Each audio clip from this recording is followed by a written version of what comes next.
Okay, and the most absurd, continuous annual tradition, I am doing my annual review of Soulfinder Infinite Ascent by Douglas Ernst, and art by Matthew Weldon, as we'll see as we open up, which this is actually really quite nice. I like that. It looks very much like an animation.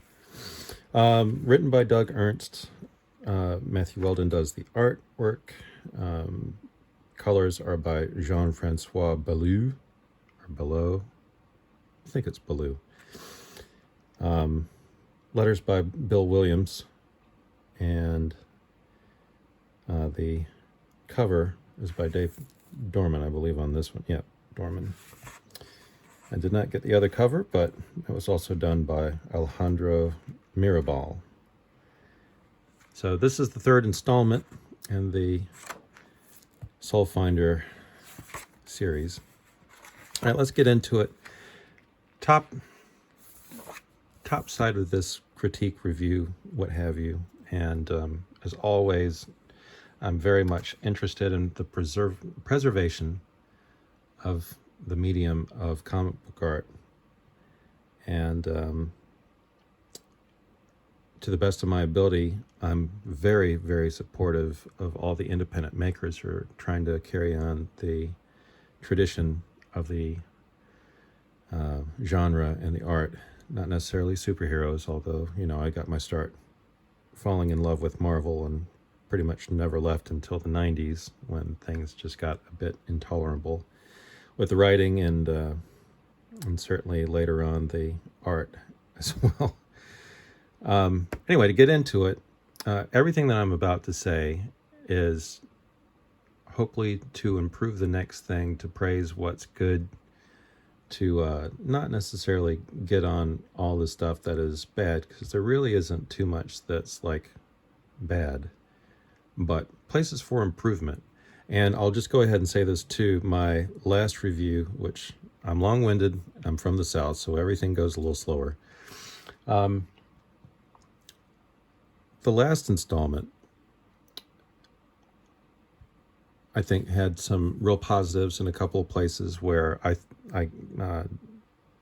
gave what I thought was pretty good feedback. I think by the time Doug had seen my review and had reached out, I think a lot of the work had been started for this book, but it also feels like some of my critique or whatever had already been addressed, which is cool. Probably he's already started working on the fourth installment, since I started doing this on St. Paddy's Day, and it still is technically, although it's very late in the day. I hope everything received, if there's time, can be brought into the writing of the next one. So I'm working on my own stuff. These are the things I really like looking at these, because I want to be aware of, what I can do to help others who are also doing this to preserve the art, and also for selfishly my own self, so that I can also make the best product possible. And that's the whole goal of all this stuff. Consider everything constructive feedback. All right, so all that being said, this is a good book. The thing that I like about it, and we'll get into the beats by beats kind of stuff, but the artwork is really well done. And just like the last book, Black Tide, that they've included the black and white art, which is really awesome on its own, and also as a way for you to get a sense for just how excellent the color work is, because you can see the choices that were made given the art. And I think it's wonderful added value, and really is give a whole different sense for the experience. All right. Happy St. Patrick's Day. Let's talk about the adventures of Father Patrick Redder.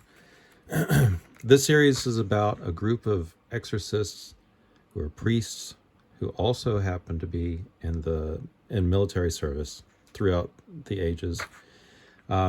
First off, I love this splash page for anyone who remembers what it was like in the golden age of reading comic books in the late 70s and 80s. The era of Jim Shooter, every comic book was your first. So I like when the main characters that we're going to deal with, you get a quick little nugget about who they are and how they fit into the overall story. You also get I'll just read it real quick for anyone who hasn't looked at the other stuff. My last review was 4 hours, and I'll go ahead and tell you, even on this one, go ahead, turn the speed up to 2 times so I start sounding much more professional.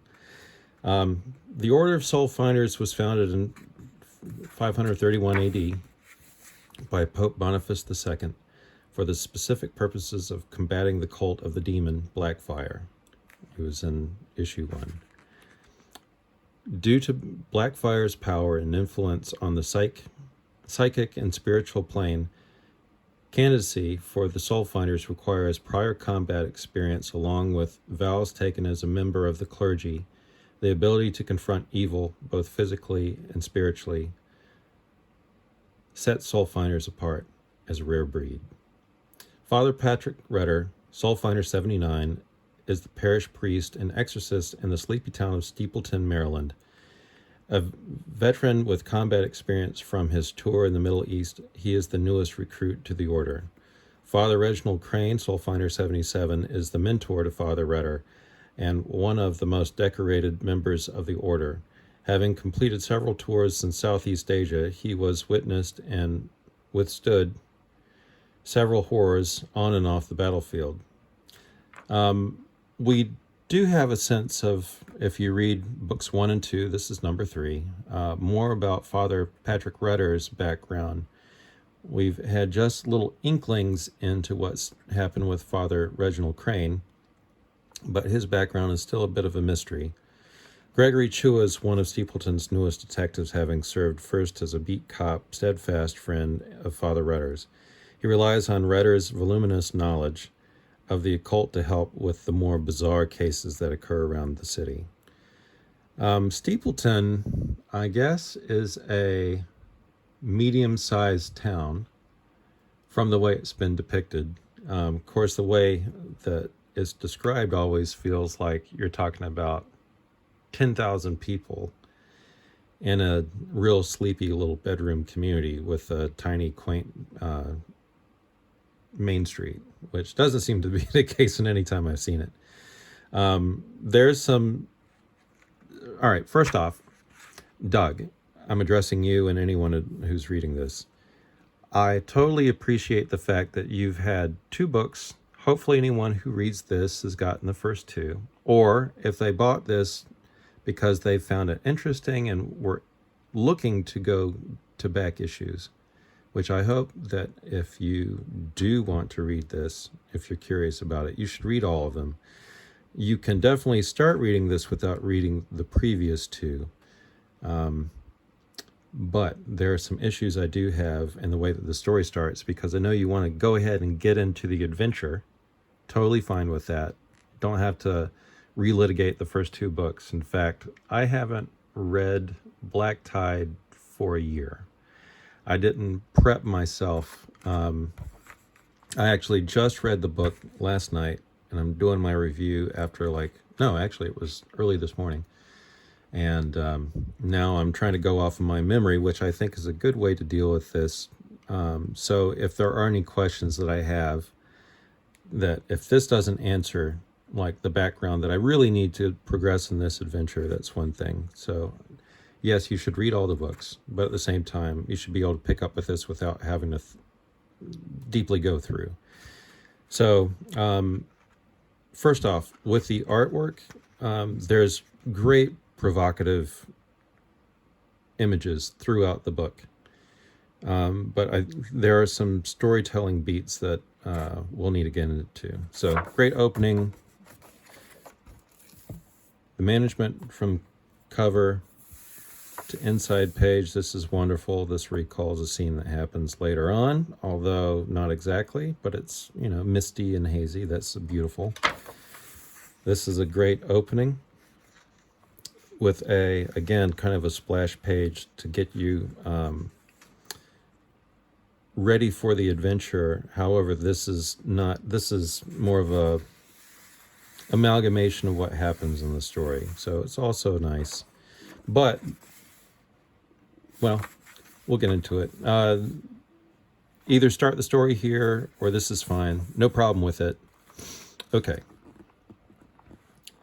Now, as I said, I read through this story once before, and there are some places where when I first started reading it, I had to like re-question myself, and it's just visual storytelling, and also leading the audience in a way that they're going to get a whole bunch of new facts so that they can go on the story. They know what the stakes are from the beginning. As soon as you can get into it, twists and turns, you can have that later on in the book. But this is our inciting incident, where this is actually, I have to believe that Matt is referencing photographs, because this is an excellently posed body. You can also see almost like a skewing of a camera. I also wouldn't be surprised if he referenced 3D models, because that's an economical way to go about doing stuff. But anyway, a lot of these things are beautifully rendered. And I'll also say that whereas there's some dynamism that's happening with some of these poses and faces that are happening in these beats, the tone between how I think the writing is supposed to come across and how it's rendered, and in the layouts, maybe they're a little out of sync for my taste, and we'll get into it. Coroner's Office, Clausewitz Morgue, Steepleton, Maryland, 10 p.m. Okay, so the first thing that we're seeing is Father Rudder and Chua. So they're, if we're looking at a Murder, She Wrote episode where local exorcist priest solves quirky, unexplainable, occultic crimes, happenings, and he's working with his good friend, Detective Chua, this fellow, and they sort of go and they're going to solve their mysteries in an episodic fashion. It's not a bad way to start. You're starting right off the thing. But whereas this could be a moment of silence, so if we use this page to set up something that's more like coverage, right, for your establishing shot. Doesn't have to be the exterior of the building. This is enough to sort of set it up, because we're looking at a body in a body bag.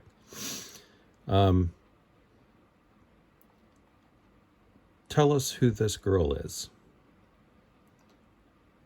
So if we have the silent beat, so Father Rudder is giving a prayer over a deceased person.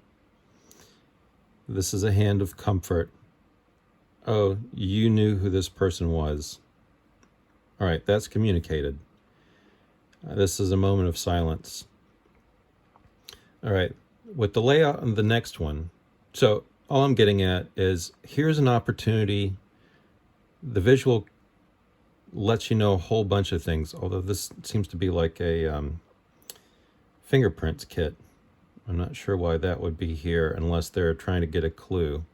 And also we'll come back to this area right here in a second, which, and also here. The first couple of pages I got a lot of issue with, just because it's a question of clarity, pacing, and tone that we're trying to get across. So for a couple of books now, this character, so we start off here. We take this head, we move it here, so we're communicating that this is Father Reginald Crane, who's entering into the scene. He's a big-time character, but in a lot of the early story, he's very much a passenger.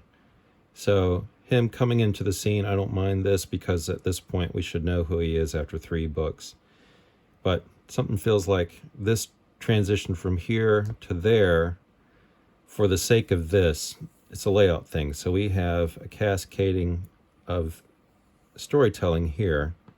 So from here to here, but we're starting here. And the first thing that I read is, zip it with the attitude, Zablowski. This is Zablowski. He's the coroner. You don't need to like what we do to act like a professional. So this expression, it feels much more heated than maybe it's supposed to. Like, the way I take this off is, these guys don't necessarily, all right, our team, Father Redder, Father Crane, and Detective Chua, are buds at this point. They've been dealing with each other, they get along, and this guy is the comedic irritant for our sitcom, or not our sitcom, but our detective story that happens every week. So they're always going to meet this guy. He's the Newman from Seinfeld. He gives away just enough information, and also is the sort of the jerk that they can play off. So we have characters set up for not a lighthearted tone, given the fact that we have a bunch of deaths, but we're having our moments of levity against some more tense. So again, if this establishes the seriousness of what's going to happen here, so we start off in the middle of a serious thing, and we can offer a little bit of information with word balloons here, or what would happen here that gets us to this point so that we can answer a few things. Then we can start here. Now, technically, I know, because of this panel, that, and I don't know if this is a question of, you get the artwork back and you're going to do Marvel method, where, Doug, you write a script, you give it to the artist works out a layout, and then you're trying to match the intent of the words in the script with the actual word balloons or whatever. I know this layout is difficult to get the information in these beats, because I know that the first thing that we're supposed to read is all the way over to the right. I go from here to see the face, I see words, I read this first, and then I keep going, but I see this. If anything can get me to this panel, if it's take this, move it here, simplify some of these things or reorganize them, or make use of this page. And if you really need this to be a quiet moment where we need to focus in on these things, where there's no dialogue, take this out. There's a gravity about it, that switching tones to, we meet again, Father Patrick Redder, or should I say the Grim Redder. Zip it with the attitude, Zablowski. We have a major tone change from what this picture is, which you can do, break the seriousness with kind of a wry sarcasm, whatever. It can work, but it's almost like, take some of this information, get it to a front page here, or get it over to here, so that if the artwork can't be updated with the layout, that we can reconfigure our information, that it can go along. There are different places where I think it can be simplified. Again, I know you're trying to get into the story that you want to tell, the adventure side of it, as quick as possible, but this is a little jumbly. And I'm going to stay on these first few pages for a little bit, so please bear with me. Again, this is, I'm just looking at it as a question of, like, if I were designing an interface, you would really worry about where the buttons are, so that it's all intuitive with how it's read, so that the user can get the best out of what's presented to them. And in this way, it's just, how can we get the storytelling as good as possible? We meet again, Father Patrick Redder, or should I say the Grim Redder. Zip it with the attitude, you don't need to like what we do to act like a professional. Okay, that's good. I want to keep going this way, but I think the information is intended to go here. Death and dark humor go hand in hand, Detective Chua. You know this. Vets like Redder and Crane know this. Deal with it. I'm dealing with a rash of overdoses from among Stapleton's youth. Silk is a hallucinogen. It's applied to the tongue. Victims have a seal of sorts branded into their skin. A blister with a black ring around it, a black bullseye appears in some cases. Father Redder chimes in, like some spider bites. Then we're going back to Zub here, and notice he's pulling something out of his jacket. Martha Stonehill, Billy Keating, Dominic Sanchez, 20 others in the last 6 months, 4 attended St. Michael's. I'm sorry to hear about Violet Russo, Rhett. An investigation into the disappearance of her twin sister, Gemma, is ongoing. I'll keep you updated, says Detective Chua. The U.S. government holds former CIA agent Stephen Pauk, a.k.a. the Black Recluse, responsible. So, all right. Here are the things that we're trying to get across. If we go back here, we know that the demon that is sort of the arch villain who has presumably command over everything is Blackfire. He's the demon that attacks Father Redder in issue 1. Issue 2, he has a subordinate demon who was Blacktide. Issue 3, we're setting up for also another, I guess, on a Blackfire lieutenant level. This is how I kind of see this going. We're not playing a video game where it's mini boss, mini boss, mini boss, big boss, but we're dealing with a demon and his lieutenants, let's put it that way. That's the way I interpret it. It hasn't necessarily been made clear, but from the dialogue, as I recall, that was sort of the structure. So now what are we learning? We know that there's a new hallucinogen, narcotic that's showing up that everyone is like crack or spice or whatever it winds up being. It's the new drug that's showing up, and it's a problem. They've lost a whole bunch of people. There are a number, I don't know if they were at a party, whatever they found, but there's several dead here. We're learning that 4 of those parishioners of St. Michael's, where Father Redder is on staff. Actually, does it say? It's just a parish priest that is at St. Michael's. Martha Stonehill, Billy Keating, Dominic Sanchez. Martha Stonehill, Billy Keating, Dominic Sanchez. 20 others in the last 6 months, 4 attended St. Michael's. So that's 3. We assume that he's here for the 4. The 3 mentioned. I'm sorry to hear about Violet Russo, Rhett. So he's saying to her about Violet Russo. So I'm guessing that that's 4. That's our 4 people that went to St. Michael's.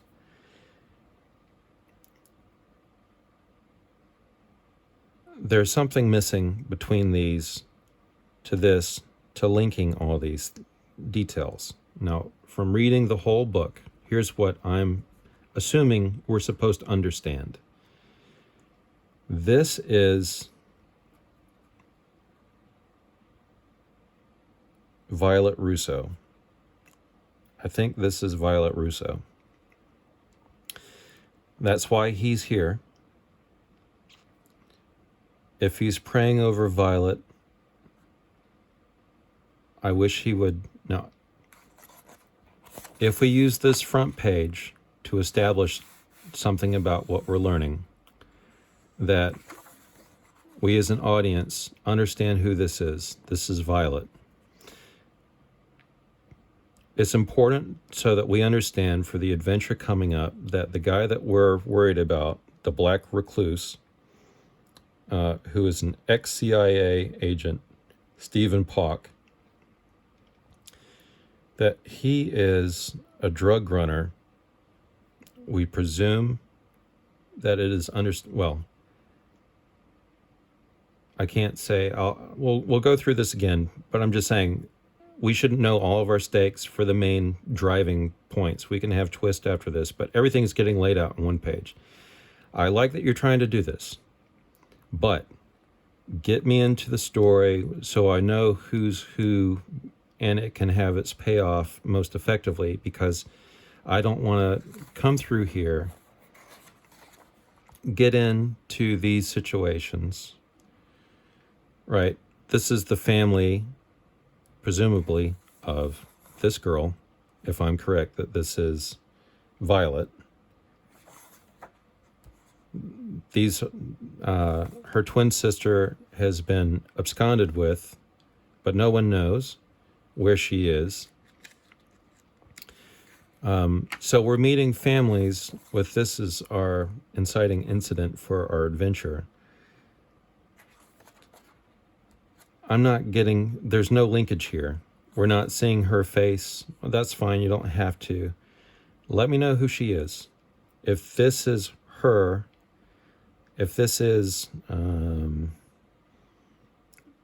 Violet Russo, let me get a prayer or something that mentions that this is Violet. May her soul be cleansed of her sins, welcomed into your kingdom, Lord.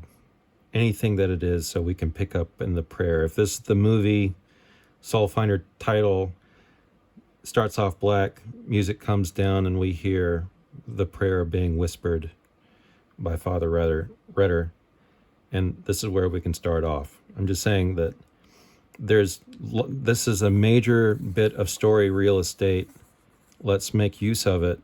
If this needs to be silent, I need a page here that we as the audience are picking up, and we have some sense of who this is in relationship to the information that we're getting, because when these things are mentioned, there's nothing directing us to associate her with this information. Now I'm going to read this again because there's some weirdness. So automatically, I'm not getting to the right spot. Massive change in tone. I don't mind that this is here because this helps us to understand the relationship between this recurring character and our adventure team. I don't mind that he's giving us the pertinent information about this new drug, but it's clumsy in the way that we're linking ideas together in these things. And this is dense, and this, again, I goes here, I read all the way across, oh shoot, go here, then I have to read this again. All right, wait a minute. Now I have to go down here, read here, pop back up. There's not a natural progression. And as much as I like the artwork here and the layout of these reactions, either the words have to, the way that the information is processed, the artwork has to change, the word balloons have to change, or both things have to change. A blister with a black ring around it, a black bullseye appears in some cases, like spider bites. Martha Stonehill, Billy Keating, from what he's saying to what's here, if you're doing this in a script and actors are acting it, shifts in body tone and language, we can see that, like some spider bites, is the end of a thought, and then we're picking it up here. The coroner is giving this information for us, the audience, but in the natural flow of whatever sort of dialogue is happening between these characters, this is a weird jump to get into naming off who all's here. It's just clumsy. It's clumsy for my hearing when you read this out. And we're also making Zub adult, and I like that he's showing a kind of a brazen, it's not disregard, it's his way of dealing with a difficult situation. You could say he's stress eating or whatever, but it also makes him look like a schlub named Zub. But with his dirty fingers and things like that. I get the comedy tone. And I will say, Doug, I'm glad if anyone got it that finally our detective is wearing a badge, which he was not wearing any sort of. Even though he's been a police officer for 2 previous issues, he finally now is identifying himself as an officer of the law with his badge. Thank you. That annoyed me for a while. Okay, so here's the other part.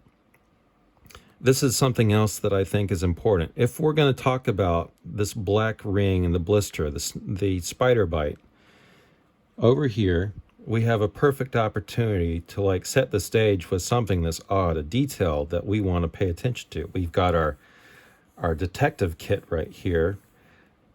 Give us that bullseye right here. And if it's not made more prominent, there's enough real estate here, and this is where our eyes, first thing, center of the page, composition, we've got an arm going to here, but this is right in the center. Faces in the center is the first place an eye goes to. Then we look at where the eye would go to, or in the case of the body, the action, the hands are down here. Our eyes are going to get to this spot. It's really kind of like the focus of the page. Our page's focus is here. His focus is there. Put that dot there so that this now, we can link these 2 ideas. Also, Zub, for some reason, I assume that this is a Polaroid because it is roughly that square shape that a Polaroid would be for, I guess Polaroids made a little bit of a comeback for people, but you don't see them too often, and I don't know why a corner would have one. If this is not a Polaroid, okay, that's one thing, but what is he pulling out? Is this a list of people? If this is like, hey, he's being a little defensive, or like, look, I'm having to deal with, all of a sudden we've got 20 people have shown up dead. I know that you're here for these 4 people. I don't know if these 4 people that he's mentioning are here on the floor, like they were all at a party or something. It's not really explained. You don't have to get too far into it, but just make why they're here and the conversation that happens before the movie starts. If we're cutting off some pertinent information for why they're here, like write the script in a way so when we pick it up, it feels natural. It's kind of like if you watch a commercial and they're cutting through a couple different people who get cut off in the middle of their sentences, where an actor is given, and then I went to the bus stop and ... and they don't know what's coming next. So when the edit stops on the end, the way that it gets demonstrated never feels natural, like they had a full thought that the editor is cutting off. It's just the actor ran out of words, and it ends bad in the cut, where it's supposed to feel like you're cutting from an interview in a commercial. You know, you've seen the ones. And it just feels like there's this stifled conversation that is not natural. It's clearly exposition, and the exposition is not being delivered in a expected natural conversation that we're getting edited information so that we can move through the story really quickly. Again, if this is a Polaroid, if we're not seeing the black ring here, give me an arm or a hand or something recognizable, like on the back of a hand, the spider bite, so that we can get a sense of what this silk is doing. Like if it's crocodile or whatever, where people's flesh is rotting off of them, which I guess is kind of happening with the, what's the new one that's making, Trank. Everyone's zombies now. So if this is something like that, we can see a little bit of the evidence of what this thing is. That's, now that they're seeing it, they're aware of it. And, all right, I'm about to get off of this, but so these last 3 balloons are the clunkiest. Now, I know that this is clunky because my eye's not getting to the dialogue and I'm not reading it in order naturally, right? But this makes sense. The Grim Reader, zip it. We're trying to be professional here. We're dealing with something. There are dead people here. Show some respect. And he's saying, look, you know, I'm dealing with this. I'm stress eating, whatever. That's fine. That's all fine. That's kind of a natural back to here. Talking about what's happening, what's the evidence that leads him to know about this silk that's showing up, and why, the law needs to like pay more attention, and it's occult practice, whatever. We're here. No one's prompting him to give this information or start the sentence off like, I know why you're here, Redder. These people, I know that they go to your church, or something. He's here for her, and he's like, oh, by the way, yeah, all this stuff is happening. There's 20 of them. Maybe not all here in the morgue at the same time, but I'm just saying, like, this is weird to just jump to this information. If there's something that starts him switching off his spider bites to who the victims are, it needs to be in here. Like, no one asks him about who this all affected. And the linkage between Violet and then, so we're saying, here's the victims. And Redder says to Russo, Redder says, sorry, Chua says to Redder, I'm sorry to hear about Violet Russo. Rhett, meaning her, but we don't know that because he's focused in on this picture. What I assume is a Polaroid. If this is a Polaroid, does it have Violet on here? Is there something that we can link these to so that I'm sorry to hear about Violet Russo, Rhett. An investigation into the disappearance of her twin sister Gemma is ongoing. So he already knows about this. So is this something that we could put here? Reorder this conversation so that the picture is in the words. Move this here. Maybe rework this a little bit. He's talking about the spider bite, shows the evidence of it. And then the spider bite is linked to silk at this point, and he snatches it away. But I'm sorry to hear about Violet Russo, Rhett. An investigation into the disappearance of her twin sister Gemma is ongoing. I'll keep you updated.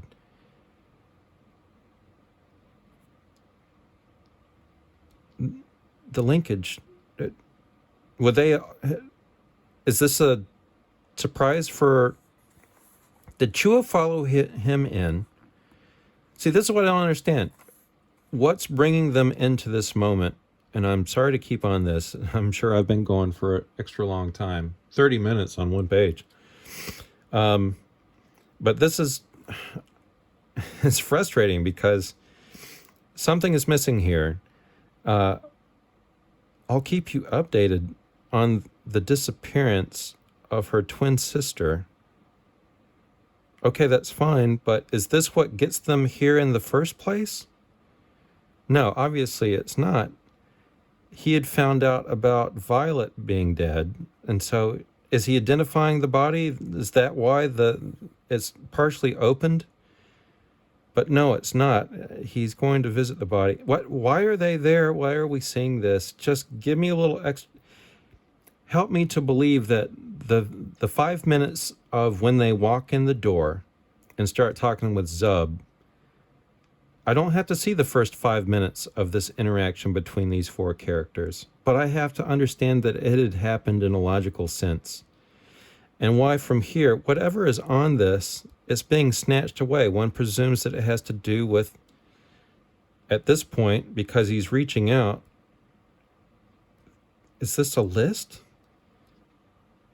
And why is it being snatched?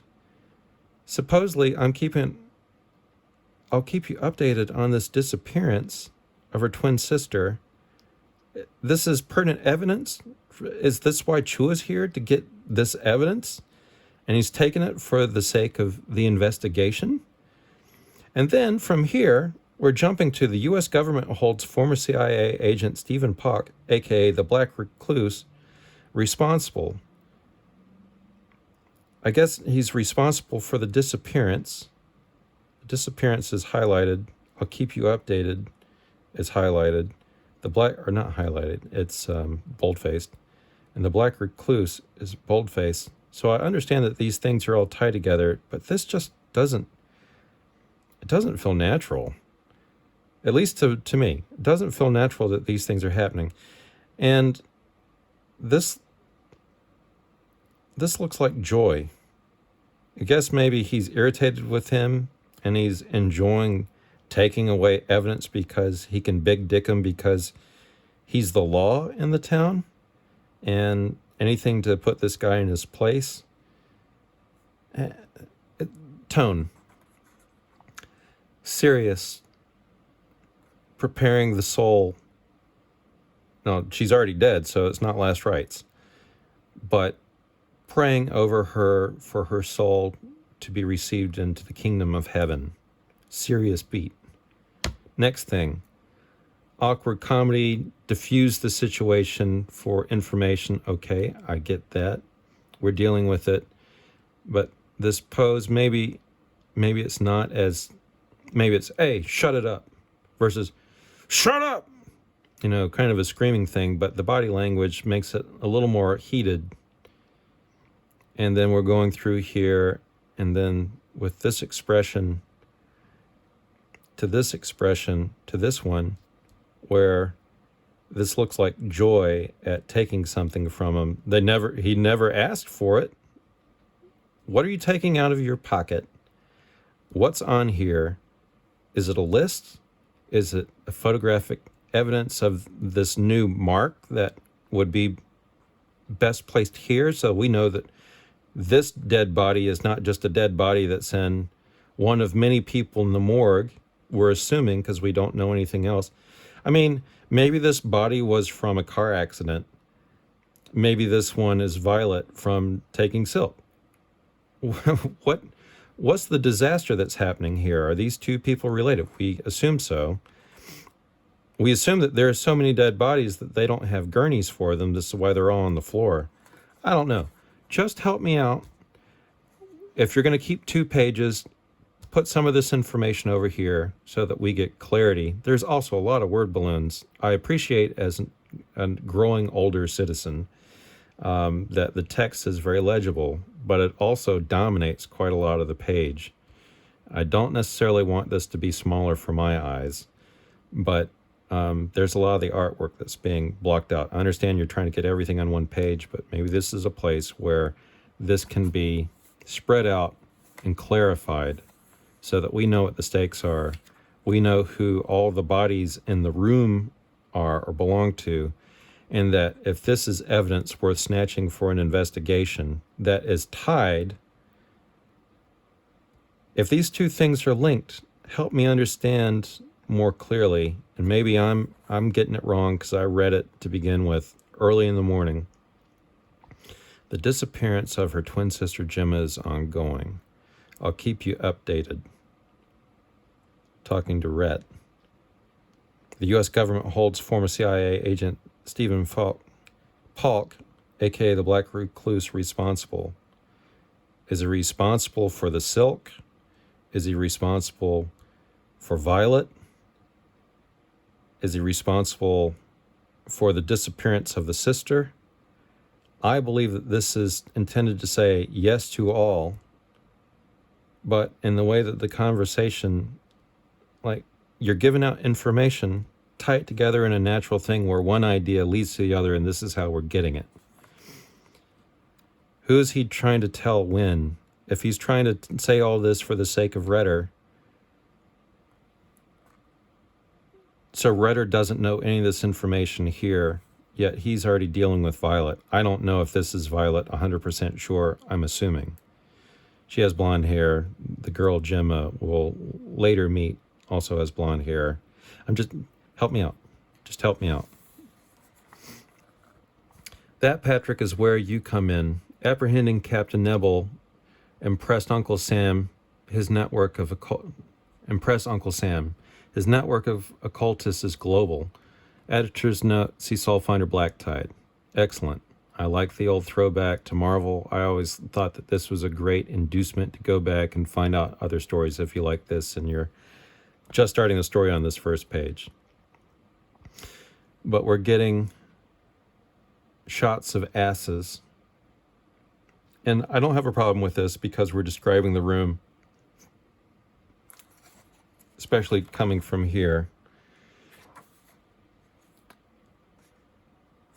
But this is, well, it gets mentioned here. let's just carry on. I'm going to read this and let's work through it a little bit. Correct, my friend. That Ranger tab you earned will come in handy in Xinjiang. It's an autonomous nation, but it's tight with China. They refuse to extradite Pak. His cartel runs roughshod over the region. Where's the compound? Where's the compound? Question. We're talking K2 and Everest altitudes. Do we have time to train? You and Chua, yes. Bishop Beggy approves. If you're game, approves. If you're game, approves. If you're game. We have leverage with the feds and local authorities when it comes to Greg. That's Chua. Pak's a kingpin in the occult, drugs, and human trafficking. Bringing him to justice would be huge. Out, all of you. This is the bag of chips. You've seen the victims. You've seen the evidence. I'm under no obligation to host your wannabe wizard's mission planning. Thanks for the heads up on the blisters, Zub. You may not believe in the supernatural, but you're helping to take down a web of evil. Take care. Don't come back anytime soon. Yuck, yuck. P.S. Chip Zablowski. Get this victim off the floor. This morgue is a disaster. Aye, aye, Captain.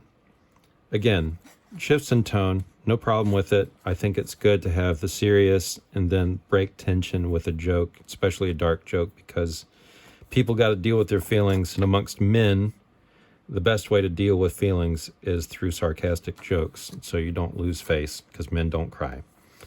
All right. Again, we've got a whole bunch of information to get us on this adventure. We're trying to set up our stakes.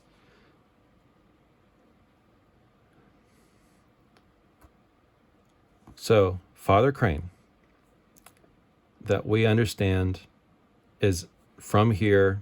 We know that these guys are tied to the government. We're relaying to our previous adventure in Black Tide. And the CIA wants us to clean up its mess. So Father Crane clearly has the most information because he's working with big government. Big government, storytelling-wise, it can excuse all sorts of information dumps. Correct, my friend. That Ranger tab you earned will come in handy in Xinjiang. That, Patrick, is where you come in. Apprehending Captain Nebel impressed Uncle Sam. His network of occultists is global. Captain Nebel was a ex-SEAL / submariner who took over a nuclear, I forget which kind of sub it is. Anyway, he stole a sub. He's a pretty evil, he was possessed by Black Tide, the lieutenant of the stuff. So you have parallels where there are human characters who have been possessed by lieutenant demons. Maybe just remind us of that. I mean, I read the other books. I'm just saying, if you're going back here to let us know about this previous adventure, and we're reintroducing this to say that there's a network of these occultists and they're global, let's make sure that this is, I mean, I'm not saying this to say that you have to beat people over the head, but for the one time that you're going to talk about this relationship, make the hammer blow one time right in the temple. So it's most effective. You just have to hit the hammer once, not repeatedly. No one's saying do this repeatedly, but get those ideas, and if you can, on the same page, not split between two, so that we understand the relationship, that here's our hierarchy of enemies, that this is an equal problem, and that problem deals with human trafficking, narcotic smuggling, all that sort of stuff too, and it's a real problem because it's killing all these people. But anyway, the reason why I'm getting here is Father Crane has the inside leg to big government, big information. So the CIA wants us to clean up its mess. Okay, that's Father Redder. Correct, my friend, that Ranger tab you earned will come in handy in Xingao. I don't know where Xingao is. I assume that Xingao was made up, but I assume also that it's either in South China where they got the big, tall, cool-looking mountain setter and all the ink prints, or maybe this is closer to a Nepal kind of idea, or Bhutan, where it's basically in the Himalayan range or an offshoot of that.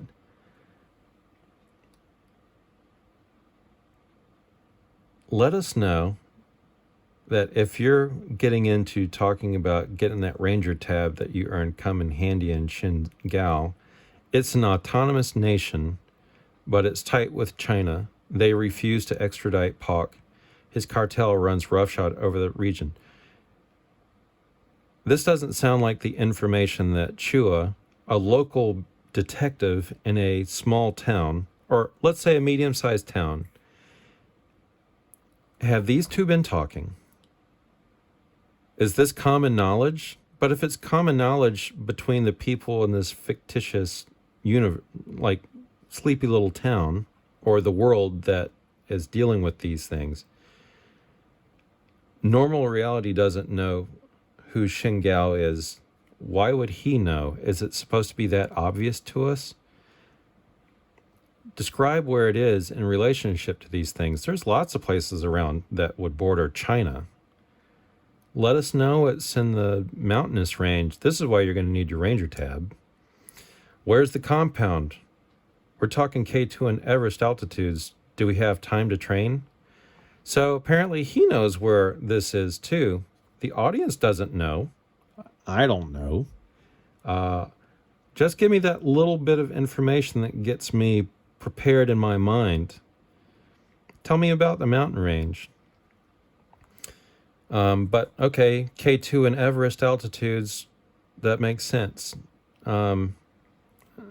Again, this is one of those places where I know you got a lot of information. I'm glad you're trying to get this out in 2 pages, but we're carving out against the artwork. Maybe there's a way to break this up or something like that. But luckily, there's just enough room to show he needs to train because he's missing his lower leg.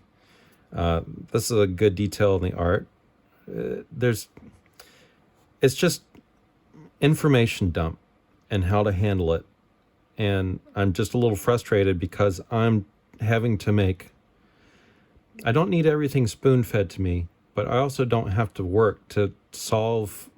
This should not be the mystery, is figuring out the information that I'm getting. That needs to be given to me. Give me the ingredients. Give me the recipe on how to put these ingredients together to make that cake that I really want to eat.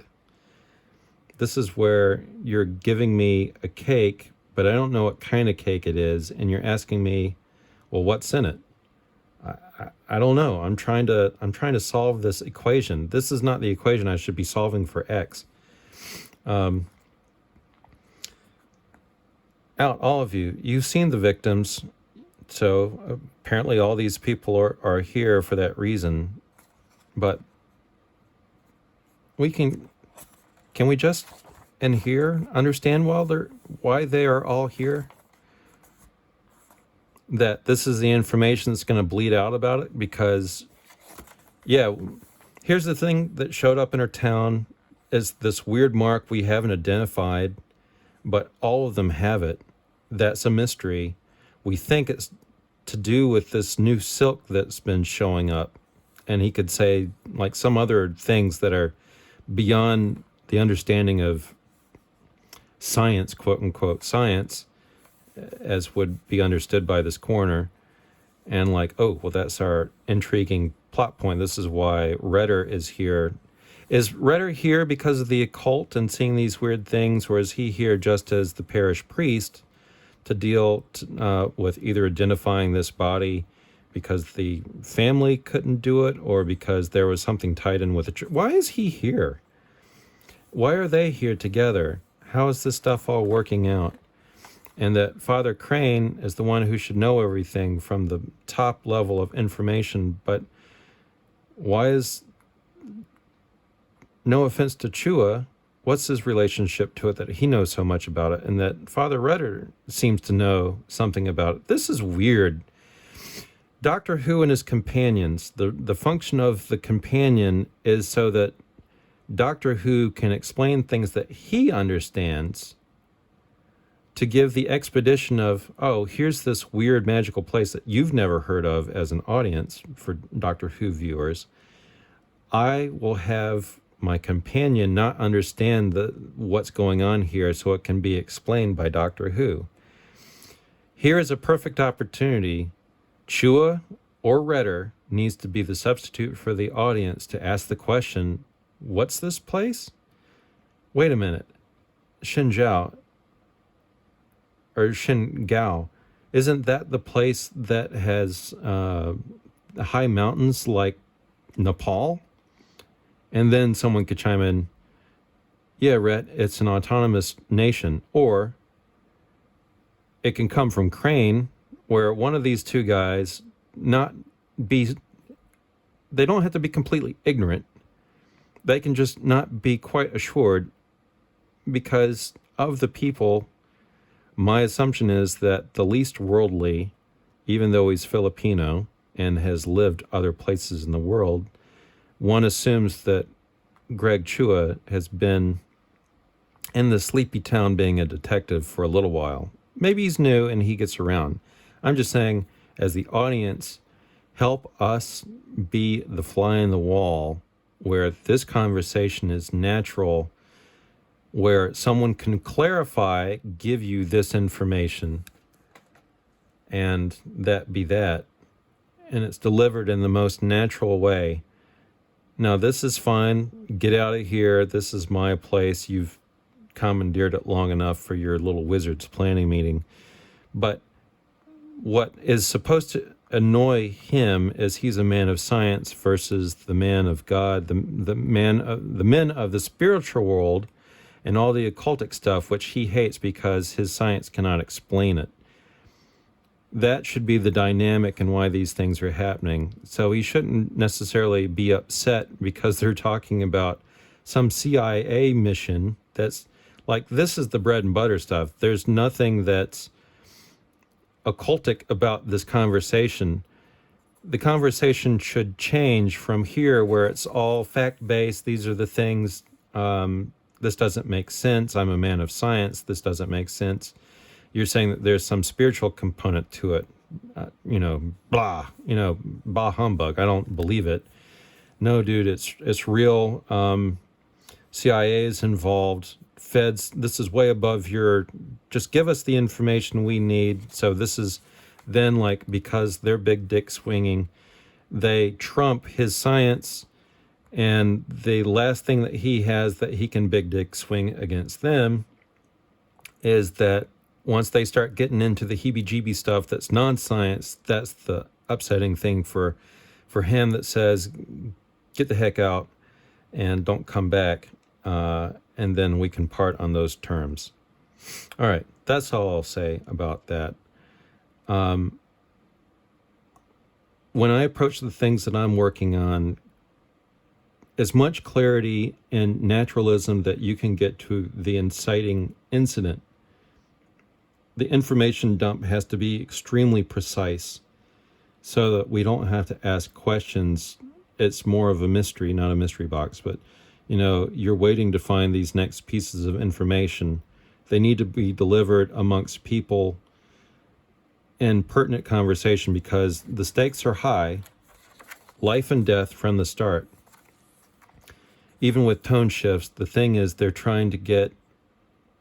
understand what the stakes are. It's life and death. We need the pertinent information to deal with this so we can get to it ASAP and deal with it. And there's just all sorts of Miranda, it's in the Xingao, maybe that's something, Doug, where I don't know if like you had done research, you determined that this is the name of the place that we're going to be, everything about it.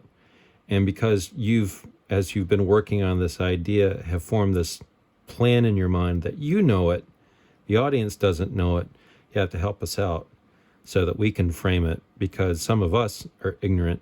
Like, I haven't gone looking for Xingao. I don't know if it's real or not. I don't know if it's like a letter or two off from a real place. I get where it's supposed to be as a kind of a Nepalese because we're snow tops and things like that. I'm not saying you have to point to it on a map, but help us to understand in its context exactly where it is with the kind of people that we'll meet, that it's like way out of our comfort zone. It is weird. I will say this too. Well, we'll get to it in just a second. Anyway, this is just, I think it could be revised and you could get everything that you need across, maybe even in the same 2 pages, but maybe 3 pages. Just clarify, and maybe you can get all the same information out to get the relationship between the 4 characters in the scene better defined with just like taking a step back, rework it, really refine stuff. Remember, the audience doesn't know what you know, and we need to have the little cheese put in the trap that's going to get us into the story. One last thing, if you can see it down here, is this is an interesting depiction, but their feet, from their perspective on the floor, one of those doors should be open, have a hand pushing out on it, probably both of them, because their feet are just about to phase through the door. I thought that this was kind of a nice drawing, but when I first saw it, and I'll say that because actually a lot of the body language that's communicated is communicated pretty well. There's good acting on the bodies as drawn, so that's a good format. It's just something about the height of these characters to the door and where their foot relationship is to it, and it's also kind of sweet that they're synchronized. Give me an open door where they're on their way out and it's pushing, because otherwise it looks like their nose is on the glass right there. In both cases, it just looks kind of awkward. Like either the bottom line of the door needs to be further away so there's distance, or they need to be opening the door, because otherwise it looks like they're essentially in timeout. That's my that's my one-liner on that. Okay, so the next phase. So this is the big data dump about this. Crash. Later that day at the home of John and Lucy Russo. Where's my daughter? I've had it. Pray to St. Anthony? Violet is dead and Gemma is gone. I want them both back, John, now. I'm so sorry, Father. I would not have invited you if... I'm not sorry. We raised them right. Mass every week. This is what God wants for us. Where is God? Why is he absent? Answer me. Clearly she's distraught. Father read her as... Well, he was invited. He went to go see the body. I don't know if they previously known or that they were waiting for information about Gemma, and maybe there was some confusion. Was it Violet or Gemma that they found because they're identical twins? That's a thread. Now, I will say in my story, I want on the record, one of the reasons why I've been working on a story idea since 2017. It deals with the occult. It deals with global powers. It's not a superhero story. I don't want to give away too much, but for the record, it was always going to involve, basically, it's going to be the culmination of all conspiracy theories and an elegant solution that links them all. Not Bigfoot, not UFOs, but lizard people. I have an and because no, it's no longer St. Patrick's Day, but I will say St. Patrick, people mistake St. Patrick driving out snakes. No, he did not drive out snakes. He drove out serpents. What is the serpent connected to? The serpent in the Garden of Eden. The devil, the demonic, the pagan. St. Patrick goes and drives the serpents out of Ireland. He drives paganism out. It's a beautiful way of rendering the idea. Maybe it was an actual occult practice, but think about how a snake moves. It's quite hypnotic in the way that they move. And in a way, I interpret this as a perfect symbol of an idea that worms its way through your mind, an evil idea that wormed its way into Eve's mind, that it was seduced by this image. So a serpent, also a worm. Worm is also the worm, like a nightcrawler or whatever, also wriggles and wiggles, not as hypnotically as a snake, but those words are similar. A worm is also a dragon, I forget which languages, but anyway, there's this constant reiteration of these ideas. Snakes, worms, worms are another word for dragon, dragon, reptilian, reptilian, snake. It's a concept that is through multiple cultures, that, in China you have magic dragons that are good fortune, but also there's an element of them that is of a spiritual nature. Some could identify it as quote unquote good, but dragons typically, especially in the West, are always associated with evil. And that evil in the movement of the serpent is that idea that gets into your mind, the whisper from the demon on your shoulder that tells you to do the bad thing. That's that thing worming around in your mind. Symbolic natures, all that sort of stuff. Anyway, just so, Doug, that you know, I'm not stealing from you. I have a character that is part of the inciting incident that we will find out there's some interest in also linking DNA and getting the wrong person and finding out you've gotten the wrong person. That links to this occultic thing, which is our inciting incident. And I don't want to give too much away because that information will be relayed in book 2 out of 12. So I'm writing a 12-part series eventually. I'm already getting there, where I'm just banking on not too many people are going to watch this, especially after an hour or so, that I'm giving away a scoop. One of the cliffhangers is going to be involved in it. So all I'm telling you is I'm not ripping off what you're putting down here, but I'm just saying, if you're saying that you have an identical sister, and we're not seeing this identical sister's face in the dead, that's such a juicy idea, but nothing is done with it. And I wish, if you're going to set it this circumstances that one is dead, one is gone, we'll find out that both of them are either on silk, this hallucinogen. How did they get to it? I mean, we don't have to understand that they went to a party, maybe they were all at a church function in the basement of the rectory and someone slipped them some silk, and then one of them died later that night, and the other one, somehow, whoever gave it to him, kidnapped him. I don't know, but I mean, it's a juicy premise, and maybe if we had a little more linkage, I'm just saying, you've got something that's really good, but you're not making use of it in a way that I would find fulfilling or, intriguing in such a way. It's like a loose thread that never has quite the payoff that I'm expecting. The circumstances of stuff can matter because now you can see that the black recluse, if he's responsible, and we find out he is responsible for the death of one daughter and the stealing of another daughter, and he lives right outside of China, and yet we're still in Maryland here. That's a lot of reach. How did he get it? What was his network? How is he able to affect the world so far away from where he is? What's the linkage? We never explore that. We get right to the adventure of trying to get there and dealing with them. But again, it's the difference between, this is a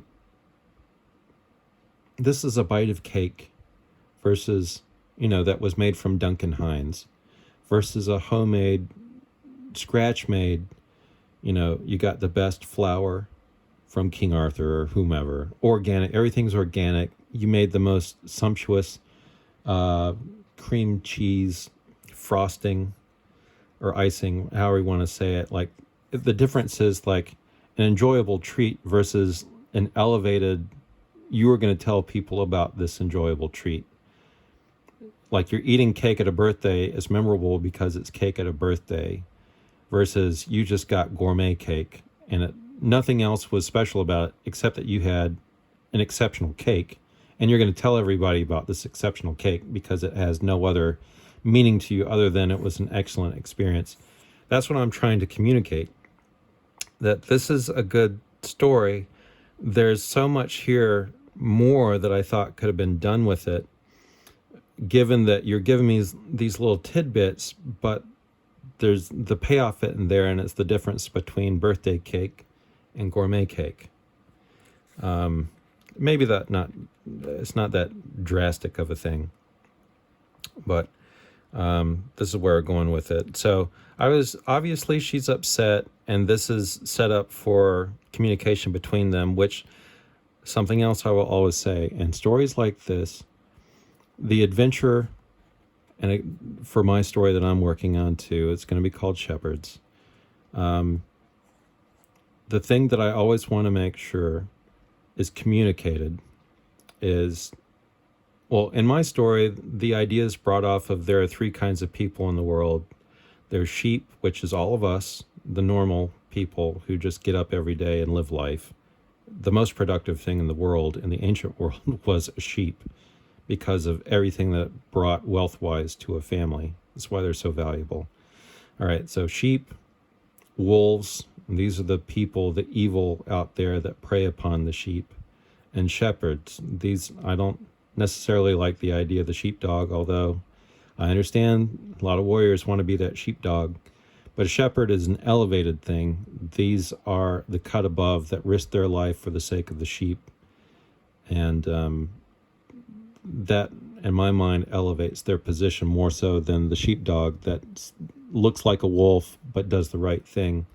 Place for both sheepdogs and shepherds. But this is a shepherd. And I like the fact that what's going to happen in our story is they'll have hostage rescues and things like that. Great action. But it's most movies that deal with this, they rescue the kidnapped. And then they forget about the kidnapped because, oh, well, we want to put justice. So the focus then gets on the bad guy. And we never explore the aftermath of what happens to the victims or the hostages. Once they've been freed, a lot of times they're messed up. If they get into satanic ritual abuse, SRA, which we assume that that's what's going on with these kidnappings, although it's not really explored in here, and you don't need to sensationalize it. It's not the point of the book. However, it's kind of the point of the book, of the rescue and the aftermath of all these things. So I like the fact that Father Rudder is always coming back, and he's being that good shepherd, that priest to his flock, and he's looking after them. So we know that she's in distress. We understand why she's in distress. Basically, her family is gone. Her two children, as far as we know, they don't have any others. One's dead, one's gone, and the house is empty, and she's distraught. Understandably so. But Father Rudder is always going to be a priest and come back and minister to them. I like that. That's one of the things that I like coming back to this series, because it never forgets what's the true point of the adventures. It's not just to be the adventure in and of itself. It is for the preservation and protection of souls and to orient the souls to get them to heaven. This is the job of a priest. Help you get to heaven. That's their job. And so I like that in each book that we have, that there's always that side of the priesthood being expressed. So absolutely love that you're doing that, Doug. Keep it up. This is why I like the series of the books. And as much as I'm spending so much time on these somewhat nitpicky, it's because of what you're doing with that book, the heart of the book. I want it to be the most excellent experience so that it's defendable against most criticism and that it finds the widest audience. It's kind of like, if you, back when the Oscars mattered, like there would be a little independent movie that I wouldn't have noticed had it not been recognized by the Academy. And I'll go, well, if the Academy says that this has best outstanding cinematography or something like that, as an artist, I might be induced to go give it a look. Whereas otherwise I wouldn't have bothered. Like, it's nothing that's on my radar, but I would go look for it. And that's why I do this, and I spend so much time on it, is I really want this to be the most excellent presentation of the stuff, because I think the nature of the story is something for everyone, and anything that we could do to pull more of an audience to get this as refined and polished as we can get it. And I want you to continue doing this because the subject matter is great. It interests me, and I hope that it will find a greater audience. I'm just saying that's why I'm going through these steps. I want it to communicate so that you can have lots of people, and if it ever does get adapted for something beyond comic books, that intent and spirit is understood. It's why Lord of the Rings was so successful, because it was so beloved, and the care and craft by Tolkien, that the people who turned it into a movie felt like, this is so good, we don't want to put ourselves into it. They wanted to limit that and let the work exist as it is. I think the best defense against alteration is you had to make it so perfect in its original medium and its original storytelling that no one will be so bold as to try and switch it up. That's kind of where I'm going with it a little bit. And so we're already an hour into it. I'm doing this now on my phone, so it's much better than my webcam. The audio should be considerably better, and the glitchy nature of the poor resolution camera and the webcam withstanding, everything should be much better in this presentation. But I also don't want to go 4 hours. We'll see when I can wrap it up. Can you fix this, Father? I'd do it myself, but I'll do my best, John. Was I a bad father, a bad husband? Is God punishing me? God permitted you to bear the cross that comes when drugs are funneled into communities. But I assure you that he weeps with you. His love for you, his love for your family is infinite. Thanks, Father. I won't keep you any longer. Again, I apologize for... Call me anytime. God bless. All right. This is excellent. There's good melodrama and the communication and stuff. No problems with the art. Nothing really. It would be, again, just a thing like if it's clarified that she already knows or something like this, and him showing up just re-aggravates a wound. She prayed. She feels like her prayers weren't answered.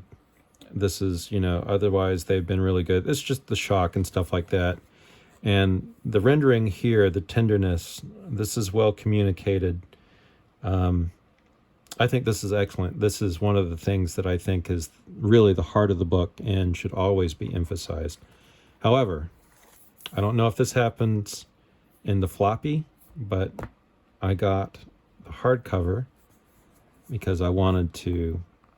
Well, having a hardcover is nice, but I wanted to spend money for you, Doug. But in the binding,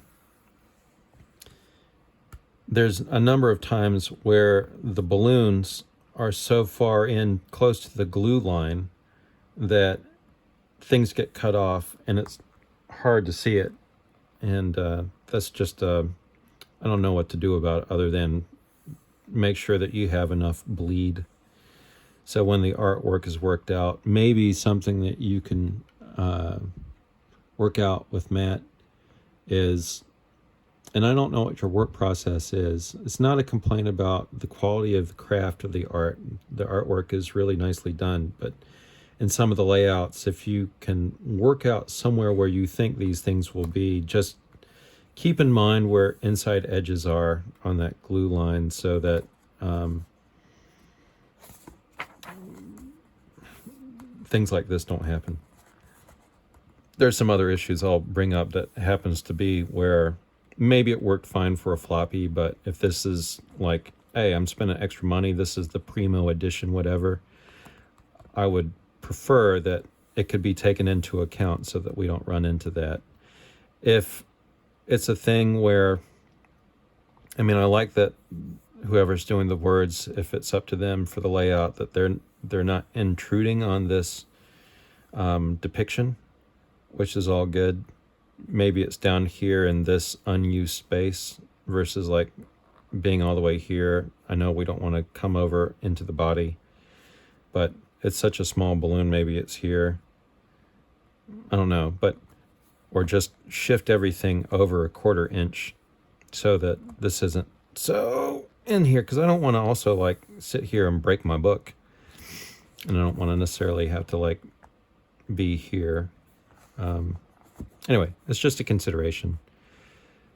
So we have him researching into the Nostra something.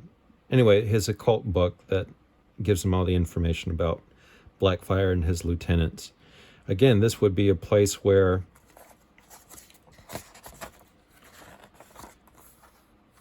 he sees something here. Ooh, like a spider bite, spider, silk. You know, we're putting this together. If this is the Polaroid, if maybe he got a hold of this from Chua, is because now we understand that this is both a happenstance in the world that the police are interested in coordination with big government, CIA, FBI, military intelligence, all those people, they're in on it. So at a certain level, you know, why is Chua involved unless he has to get something from a local source? I don't know. I'm just saying, like, but anyway, whatever this is that they're snatching out, if Father Redder got pulled into it because of the occult and he had impressed the FBI and the CIA, and he's essentially now become a kind of a, for lack of a better term, an analyst, maybe that's his relationship that's been established from the previous adventure. They see the value in what he brings.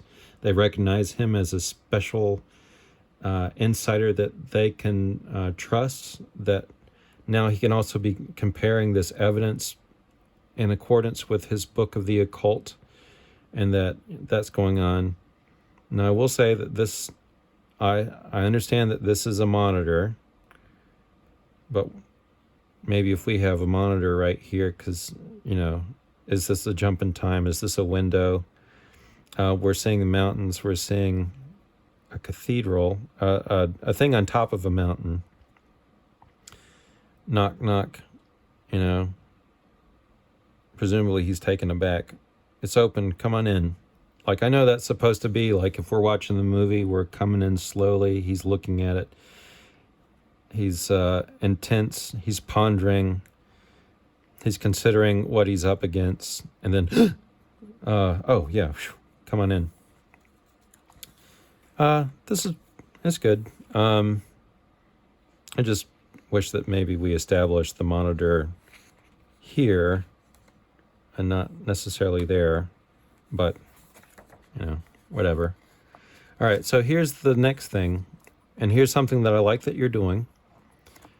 Hey, Reggie, Command Master Chief Grinnell, nice to see you again. 6 months is 6 months too long. How are the SEALs? Editor's note, Soulfinder Black Tide. So a lot of this is referential to our last thing. I like that. Doesn't have to be too much. If you read the book, it's great, but we should have an idea that something big happened before, and it has created this friendship.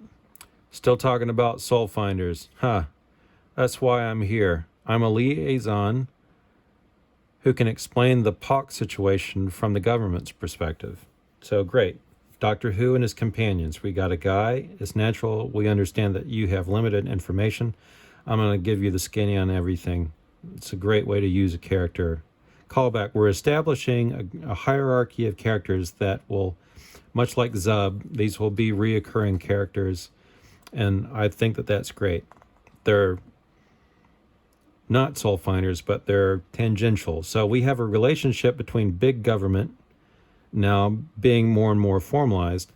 So I'm just saying, like, if we have that as kind of like this natural progression where he, let's say, is sort of the Jack Ryan of the clergy in America that the CIA, FBI, big government can trust with these oddball things, that he's a point of contact.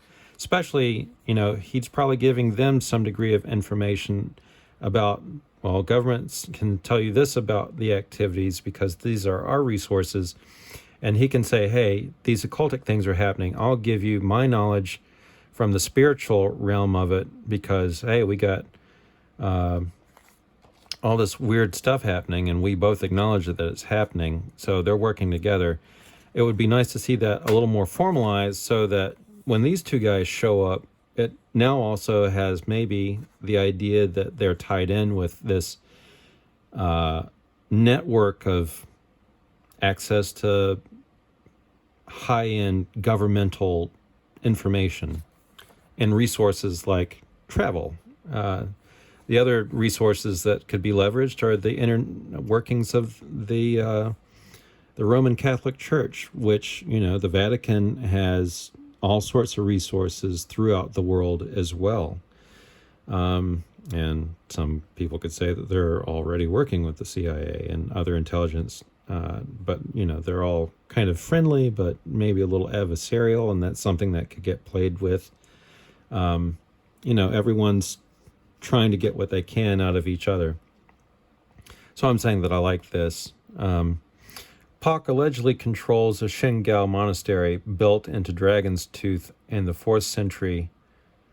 You want Chua and I to infiltrate the All right, let me read this again. Sorry, this is all dry. No edits. Pak allegedly controls a Shingal monastery built into Dragon's Tooth in the 4th century. Pak allegedly controls a Shingal's monastery built into Dragon's Tooth in the 4th century. You want Chua and I to infiltrate the compound? You want Chua and I to infiltrate the compound. Two things in this. He already knows because in the information we get here, he's gonna be glad he earned that Ranger tab, which means he's gonna be doing a lot of climbing. But we don't know that because no one knows about Shingal. No one knows about Shingal. If we know that Ranger tab is going to come in handy, why is the Ranger tab going to come in handy? Well, to get your Ranger tab, you got to do a lot of climbing. And the Rangers famously climbed the cliffs at Normandy in World War II. It's a point of pride with them about climbing, I guess. But no one knows about Shingal. If it's super Tibetan mountainous range, which we kind of learn here, but describe a little bit about Shingal, Doctor Who and his companions. Help me out. Okay, it's autonomous. Okay, it's got a relationship with China. We know that you're not going to get help from the government locally there. That creates a room for the CIA to help them out, infiltrate, get this bad guy who, like Colonel Kurtz, which was mentioned in the previous book, this guy went off the reservation. He set up in a place where the U.S. government is going to have a lot of trouble getting to him, and yet he's still messing with the daughters and children of people in Maryland. So I get that. It doesn't have to be completely explained. But when these ideas are introduced, help us out. I know he's looking at mountains, and there's this place. But there's a flow, and it's kind of like big idea, bad guy is hanging out. Like I said, what are you really trying to communicate? A guy from the CIA is a narco-terrorist that's holed up in a place where we can't easily reach him. He's so evil and bad, he's got this thing that defies science that's killing and infecting these people. And oh, by the way, he's also kidnapping people. It's a bad guy. We got to get him. This is super serious. It's so bad and so super serious that it's even affecting Middletown, USA. That's why it's happening in this area. Well, where's he holed up? Well, he's in this hard to get to remote mountainous area where it's not just that the government won't let us get to him, but physically he is in a fortress on top of a mountain where the only way to get to him is to climb, a la For Your Eyes Only, you know.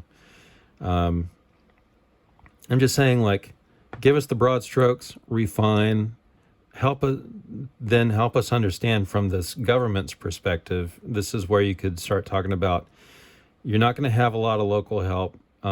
If you get found out, you go, if he's in good with the Chinese government or the government of Xinjiang, that would be something that he could say, hey, look, if you get caught by these guys, there's going to be no help for you. You understand the risk that you're taking. And oh, by the way, the reason why you want to do this, the heartstrings, which are set up by the daughter who's kidnapped. We don't know who she's kidnapped. We don't even know. I mean, we're loosely thinking that there's some tangential association. I'm just saying, like, if he had any doubt, but he's already signed up for it. It seems like he's already signed up to do this. But the way it's staged, if he's unsure, I don't know. Maybe I'll go on this thing, maybe I won't. But you've already said that they're going to do it. So him coming in, what's the information? I know that we're establishing this together. Anyway, it's just, I wish that this was smoother. Here's where, again, like, Pak allegedly controls a Xinjiang monastery. Now, the way this is phrased, it's a monastery in Xinjiang. If it's a monastery in Xinjiang, is this Tibetan? Is it Hindu? Is it some, who are the Shaolin monks? Or this is a monastery in a place, or Xinjiang is not just a place, but it's a religion or a people, and it's that people's monastery. Is it a Christian monastery? It feels like when you get there, it looks really Christian. Maybe just help us out with that little detail that would also be of interest, possibly on the religious Vatican Soulfinders side, because there is a priestly thing that goes along with it. Maybe there is a small Christian community in this isolated town, so there is a reason why the locals are more likely to try and help this priest come in and deal with this demon who's basically taken over. I think that would be an interesting thing. But Pak allegedly controls Xinjiang monastery built into Dragon's Tooth in the 4th century. Into Dragon's Tooth. Is Dragon's Tooth the name of a peak? I assume it is. And if so, is that like Chinese dragons? Is it like just because the mountain range and its sharp peaks, it looks like the teeth of a dragon? I mean, it's an interesting detail. But I don't know what this is. In the 4th century, you want Chu and I to infiltrate the compound. I don't know if that... And you want Chu and I to infiltrate the compound. I know that doesn't need to be a question unless it's like, I heard this before, but I still don't believe you. Are you really sure that you want us to do this? Multiple teams of special ops guys tried and never came home. Something supernatural occurs during the ascent of the mountain. Something supernatural is happening. The Ariana Satanas, spider of Satan, the black recluse. The black... Okay, that's, I guess, the relationship that's being explained here. How he's getting here. Okay, the spider bite in the occult. Maybe there's a mystery, some uncertainty about these things. Like, this is a clue that we're linking all these things together. It doesn't feel clear cut that one idea leads to, oh, I got to investigate this. Again, this is a very silent page, contemplative. I guess it really doesn't need a lot, but at the same time, he's already identifying this spider, does his bidding. The demon preys on souls addicted to fame, status, and sensory experiences. Pak controls the monastery and limits Sky Cathedral climbs to locals. Tibetan monks, Hindus, Muslims, and Christians all want his cartel gone. I know you're trying to, again, cram a lot of information. I think you can accomplish the same information dump in a smoother way. I don't know what Dragon's Tooth is, all right? All of a sudden, he seems to know the answer, okay, but he's been studying it because of the bite, which we never see. It's just described, and we have every opportunity.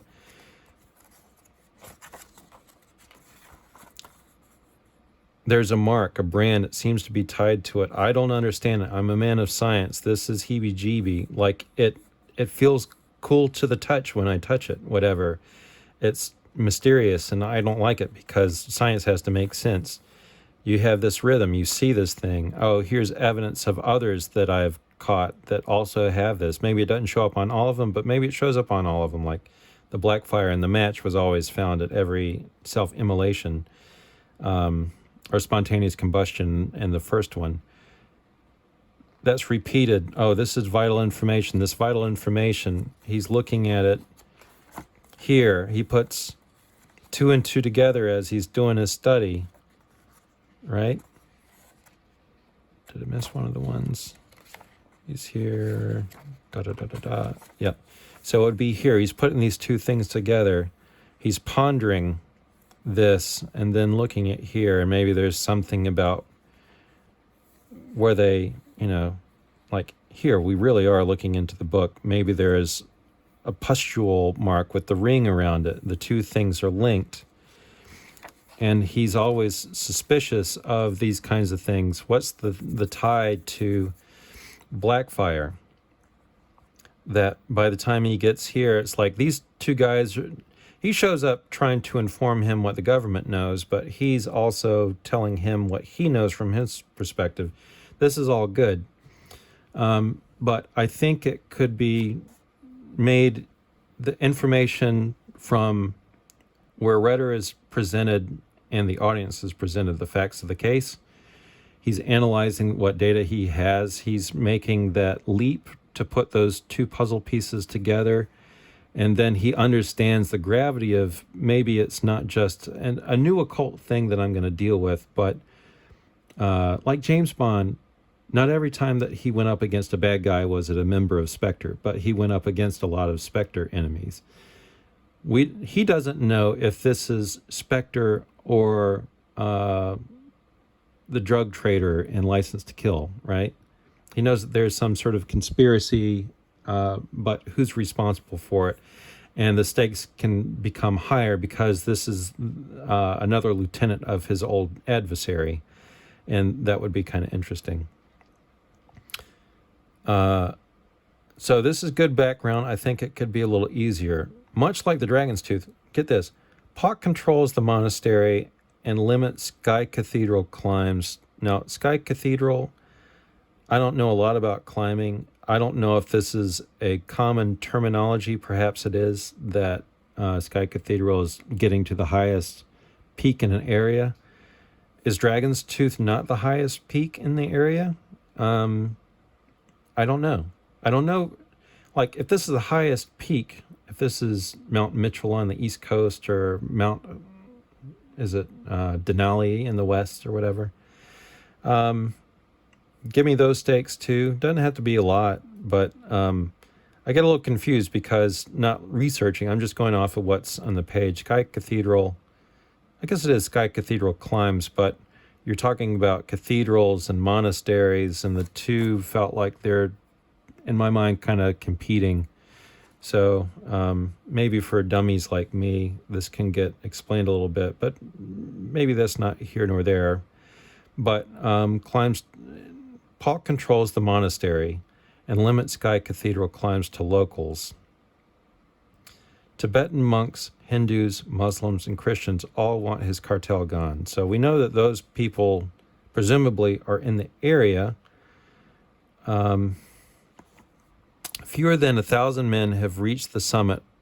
Roughly 50%, again, this is one of those places, 50% of all those who attempt the climb have died. So roughly 500 have made it, 500 have died. Sky Cathedral's mystery rivals the Ethiopian churches of Lalabia, I'm probably butchering that one, which were carved from a single block of stone. Now, I do know about these churches. It's really interesting that they are dug down. They entrench an area of the rock, then they burrow into it. Not unlike Petra, but it's just interesting that the whole courtyard of the building is just the excavation of rock. It's really cool. So if, quote unquote, Sky Cathedral climbs is a climbing term, then Sky Cathedral's mystery rivals the Ethiopian churches of Lalibela, who were carved from a single block of stone. So this feels like it's in reference to an actual place. And I guess the idea is that there is a Sky Cathedral, presumably on the highest, most remote peak of a mountain. I guess this is Ala Xanadu, isn't that the idea? Like that's the entrance point is up in this remote Tibetan mountain. And when you go through gates, you get to this surreal place that's like the Garden of Eden hidden away, or the Savage Lands in Antarctica. I need some, I mean, as you go through the book, I guess it does make sense. But again, like, Dragon's Tooth is a peak, is a mountain, right? I guess this is what I'm assuming, but I'm doing a lot of work trying to get my assumptions figured out. There's a monastery there. Don't know what kind of monastery. But, oh, by the way, there's an even higher peak. And on this peak, what does this peak have to do with Dragon's Tooth? What does Sky Cathedral have to do with Dragon's Tooth? Dragon's Tooth is where the monastery is, and that's where the bad guy is. Why then do we need to know about, oh, by the way, there's an even bigger place? He controls this, and he's trying to keep people away from... So if he's on the adjacent Mount Everest, if Mount Everest had, on the very tippy top of it, a shrine, and everyone wanted to get to the top of this place, not just because they could say that they conquer the highest point on Earth, but there's a healing place. So all these people who have these troubles risk their life to get to this thing that's going to cure them. If it was the fountain of youth, or something like that, you would understand why people, 1,000 go up, 500 have died. Why are they going up to this place other than, okay, well, they're trying to do whatever. But why is it even being mentioned, I guess, is the idea. Okay, he controls this area. There's a lot of climbers local. Palk lives on the adjacent peak, but he's so protective of what he's doing in this fortress, let's say, this monastery that, like Monte Cassino, was taken over, and there was a big fight in World War II over this monastery. If it's something like that, where the bad guys have holed up in it, and you got to dig them out, and you don't want to necessarily blow it up, but it makes more sense to go in and abscond with this guy than have, either bomb it from the air or whatever. I know we're doing an adventure, like Where Eagles Dare, or that was also a castle on top of a hill. Palk controls the monastery and limits Sky Cathedral climbs to locals. Tibetan monks, Hindus, Muslims, and Christians all want his cartel gone so they can, I guess, go to the Sky Cathedral. Fewer than 1,000 men have reached the summit, roughly 50. Like, when you're talking about this, I'm thinking you're still, what do we care about? We care about this bad guy, and he's here on Dragon's Tooth. Why are we talking about Sky Cathedral other than, well, it's background that, people want to go there, but he's dominating this area so no one can go there, and they're all frustrated with this guy because, the only thing that makes the money is the tourist trade with all the climbers. So further background into all these people dying up there. Sky Cathedral's mystery rivals the Ethiopian churches. What does this have to do with that? It would be good at this point because we're talking about, okay, well, eventually we're going to go here, but why is this background information being relayed in conjunction to this? Because we will find out that things go awry and our good guys have to climb up to the top of Sky Cathedral. The only way out is to go through. But if that number doesn't include those who disappeared upon entering the cathedral, Pock believes a portal that he can exploit is inside. Local guides tell us that dozens of minions disappeared while attempting to crack the cathedral's code. This is interesting, and I understand why you're setting it up at the beginning. But maybe it's better because the cathedral seems to be the reason why he's in this place. What's Pock's tie to the area? What is he trying to accomplish? I hear a portal. They don't seem to know too much about it because they're not so much about the occult. They've heard local guys tell about it. They're the CIA. They gather information. They don't necessarily believe it, but they can't.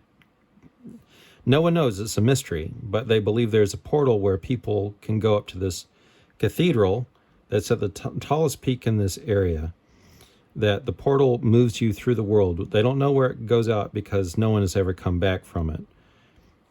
Okay, so the first assumption I make is, well, if this guy from the CIA is making this drug and distributing it, I don't know where that's happening, but we presume it's at the monastery, like that's his protected lair. And that maybe the way that he's from this Tibetan-like area is able to get the drugs all the way from his network into small town USA is by using this portal.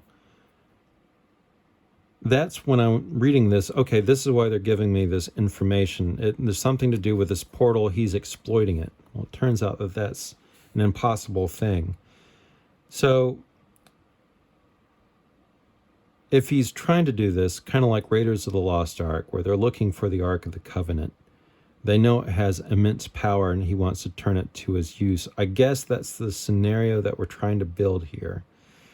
But it seems like, for the sake of the story, because what happens is you have to go through this portal, and thematically for what's going to happen with our characters, it's essential. But the way it's being understood and discussed, either this is something, you say, there's this other place that's nearby where his fortress is that he's trying to get into. And I guess you're roughly kind of saying that.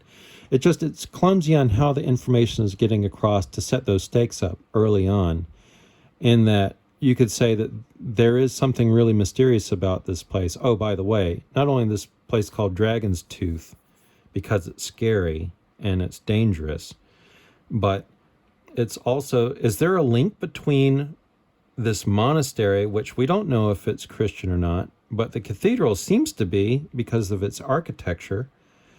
And is there a relationship between the monastery and that church, which would make a certain degree of sense if they're both Christian? Or that there was something special about this place in the world that Christians, missionaries had gotten to this place and they built a church because of, like, when Jacob sees Jacob's ladder, the ladder into heaven is centered at a place in the world. Like some special event is there, some connection. That to me would...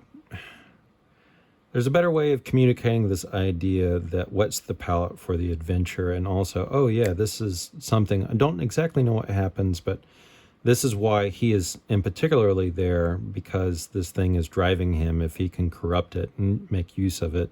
The demon is driving him to do these things. And I would say that that's one of the other things that doesn't come across quite as well as Black Tide. I think there is a greater relationship between the demon and the possessed. And in this one, it feels like we don't really explore that nature. Not that you have to dwell on it, but the linkage is not exactly there like it was before, and I think that that's kind of a miss.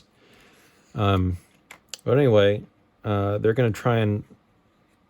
He's trying to crack Cathedral's code, understand the mystery. This, Patrick, is why the mission calls for Soulfinder 79. Are you in? I guess he's still trying to be convinced, but it's every time he doesn't seem resistant to it at all, other than is there going to be time enough to train? And he's maybe doubting because of his physical limitations. It's an honor to work with you again. So he's affirming himself yet again, apparently, because he never seems to resist it. We have an informant, Pox Driver. If you can get in, then he'll get you out. We'll exfiltrate you from Sky Cathedral Space Camp. Great. I'll handle the logistics for your training at Yosemite National Park. I always want to say Yosemite because I'm a jerk. I'm too old for rock climbing, but you'll see me on the exfiltration helo. Slacker. So we're doing Camp Merrill Phase 2 of Ranger School, but at El Cap with the prosthesis. The Army gave you plenty of training. We'll get you months to knock off the rust. I'm going to need it. Again, this is fine. This is all typical. Get through the blah, blah, blah so we can get to the meat of the stuff. Reiterate why Redder, who is disabled, has a physical liability and doing something. Why is he in particular? Stress, his dealing with, he's still young enough that even with his handicap, there's a reason why my man, who is, I guess, getting into his 70s, although he looks very young, but black don't crack, as they say, he's not going to be able to make that climb, but Redder can. But there's no other... Well, he's a Soulfinder. It's a job for the Soulfinders. If that was made more clear by the information that we got previously, I think would work better. Why this man with his limitations? Are they going to give him all these resources to train him over 9 months so he can get ready? Also raises the stakes. And also, like, are you in, are you in, are you in? Well, he never seems to resist. But if it's like, you're the only guy who can do it, and not that he wouldn't, but he's doubtful of his handicap, and is he truly the right guy? Like, why is he involved? Why he specifically needs to do these things? Again, it's... I know it doesn't stop the rest of the... But we don't want store-bought Food Lion Harris Teeter cake. We want gourmet, made-from-scratch cake. What gets us that thing? These little nuggets of information that there's certainty. We want your expertise, but you know what? The more that we understand about the problem, it's got to be you. Only you can do this. And he's not just a bad guy, he's an uber bad guy. And oh, by the way, you know, this family that you were counseling, that's the dude who got your daughter. If all these things culminated and he knew, and there was like going beyond his own limitations, this is the thing that he has to do, and he knows it's going to be tough and he'll undergo this. But if not him, then everything's a problem. So we get to a great shot, and I gotta say, I really dig the effects are very tastefully done with the lens flares and things. The colorist did an excellent job with that in many places. I'm going to blast through a lot of this stuff, but the reason why I spent so much time at the beginning is, as they say in the beginning of Dune, a beginning is a delicate thing. Oh, I've forgotten the phrase anyway. The most important thing you can do is you got to nail the entrance point to this story as cleanly as possible so that we understand we're roped in, so to say. So they do their training, and it's very difficult. And I do want to point out a couple of things. This is why I wonder if Matt, I'm sure he does use photographs for reference, whether he takes them or not. Absolutely no problem. That's what every artist should be doing, is looking. But this obviously has a very camera-focused fisheye, but it's excellent. The body weight and all that stuff. It's not a knock. Some people, I guess, could draw it freehand from their mind, but this is excellently done. And no complaints with that. But the back of the hands, that's why I start wondering if maybe he has 3D models, because the back of the hands with the veins and things seems to be depicted in a very similar way, and this does have a pointed reason that I'll show later on, which I think is interesting. It's very subtle, but I'll just keep on going. Hopefully we're still running. I know I'm getting through the time. The next day, San Diego. It's a pretty good looking Chinook. I don't know if it's based off of photographs or 3D stuff. We'll say with the colors and the black and white, you can see that this is a boat out here, but it just kind of blends in with everything else. It would have been nice if that could have been pulled out a little bit as a detail going in, but it's not the end of the world. The focus is on these things. Chua. Now, here's one thing. What's Chua's relationship that a detective, medium-sized, let's say that Steepleton, Maryland is 50,000 people to 100,000 people. There can't be that many detectives. And if he's training with Father Redder for 9 months, he's not doing his job in Steepleton, and that's a big... How is he able... I guess it doesn't really need to be explained, but I kind of feel like it needs to be explained. How is he excused from 9 months to go off on this adventure, being a local cop, unless he was drafted, like the government worked it out? And I know there's an offhanded comment earlier about, like, we can make it happen for you. It just, again, like, if there's a little more clarity, it makes it a little more whatever. But yeah, I guess I don't need to hark on that too much. I guess the throwaway line is enough to excuse it.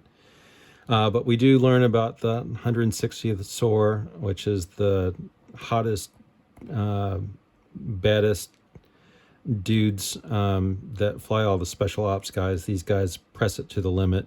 They've made several appearances, so that's really cool. It's a good rendering of a Chinook.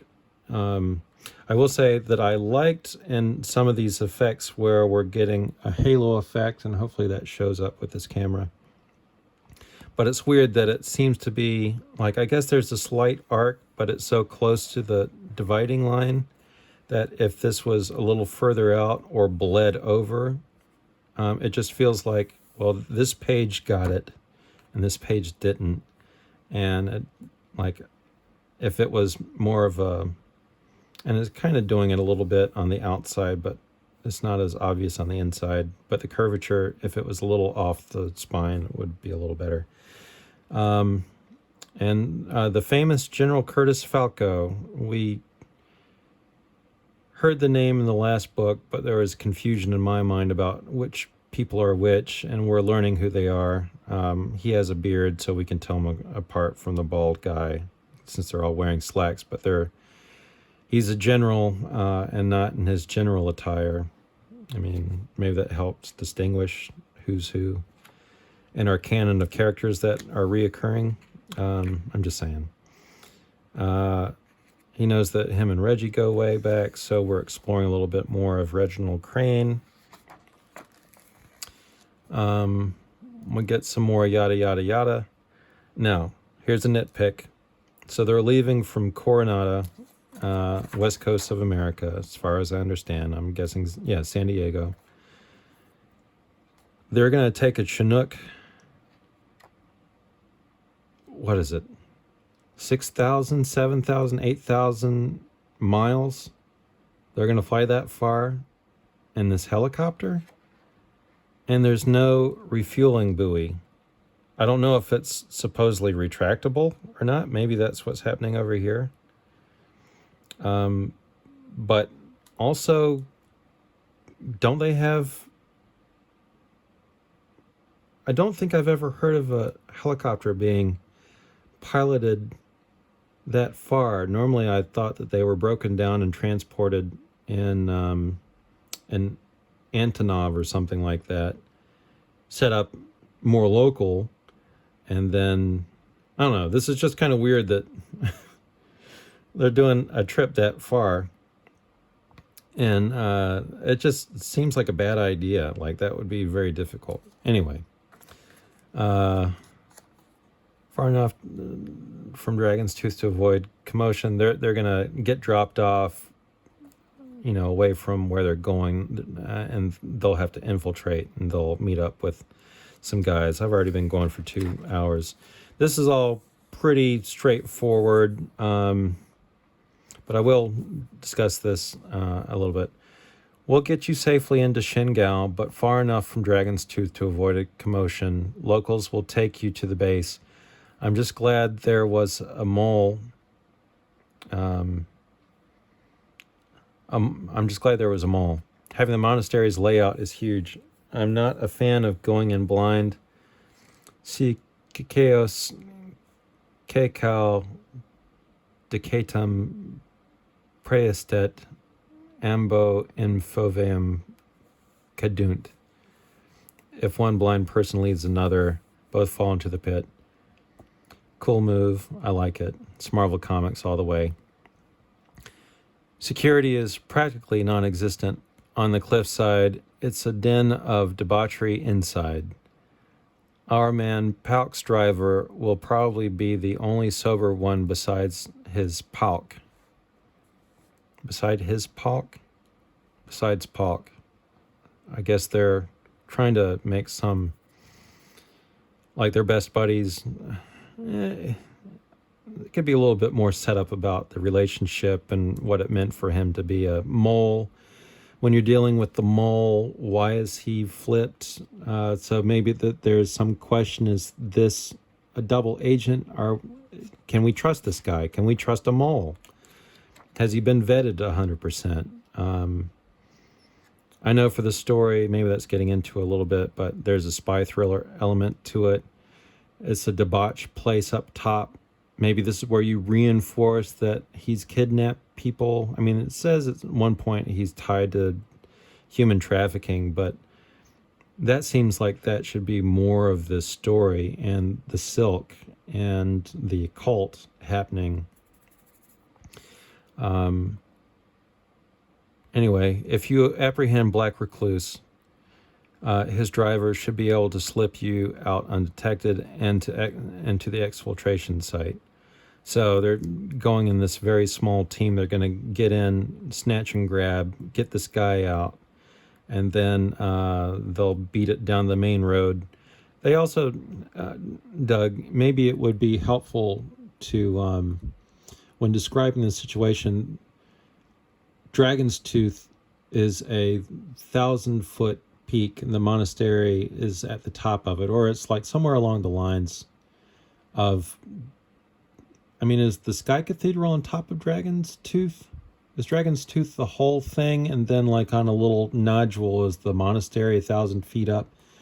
But I would say like there's only one road in and out, and it's narrow and it's precarious, and it's well guarded. But we understand that there is a path that you can climb. Where Eagles Dare, they got to get on the trolley car to get up to the castle at the top of the mountain. You know, for your eyes only, the only way up undetected is to scale this thing that's, any number of stories have done this kind of thing where you go up the hard way. It would be helpful if it was just described a little better. I'm not saying you have to have like the tabletop or the model of the mountain where you see this and they can plan what they're going to do, but show don't tell can clarify quite a lot, and we have a lot of words talking about the things that they're going to do. Maybe you could synthesize a lot of it, what the stakes are, just by having the little model or, on a monitor that they're looking at, that they can. A model would be better because it's graphically more interesting than a monitor for the camera, so to speak. We got approval to get you out with POC, but if things go sideways inside the compound, we heard we're on our own. The U.S. won't risk diplomatic crisis, and when Qingao and China, with Qingao and China. Thanks, Uncle Sam.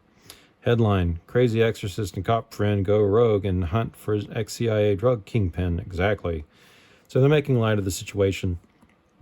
And yeah, I mean, that's what I'm saying. Like, you're giving information, but if it was just rearranged a little bit and then just clarified, some of these things, can have different gravity and stuff. Curtis and I know a thing or two about being left for dead by bureaucrats. I won't abandon you, or Gregory, you have my word. So that's reassuring. Obviously, that's like in the war movie where you got a guy bragging about the kid that he just had, but he's never seen him because he's overseas. That's the guy that's going to get red-shirted, right? He's going to die. We obviously know at this point that for sure they're going to be abandoned, which I understand is also an idea of what the demon's going to be working about. And we're going to focus on Chua's background.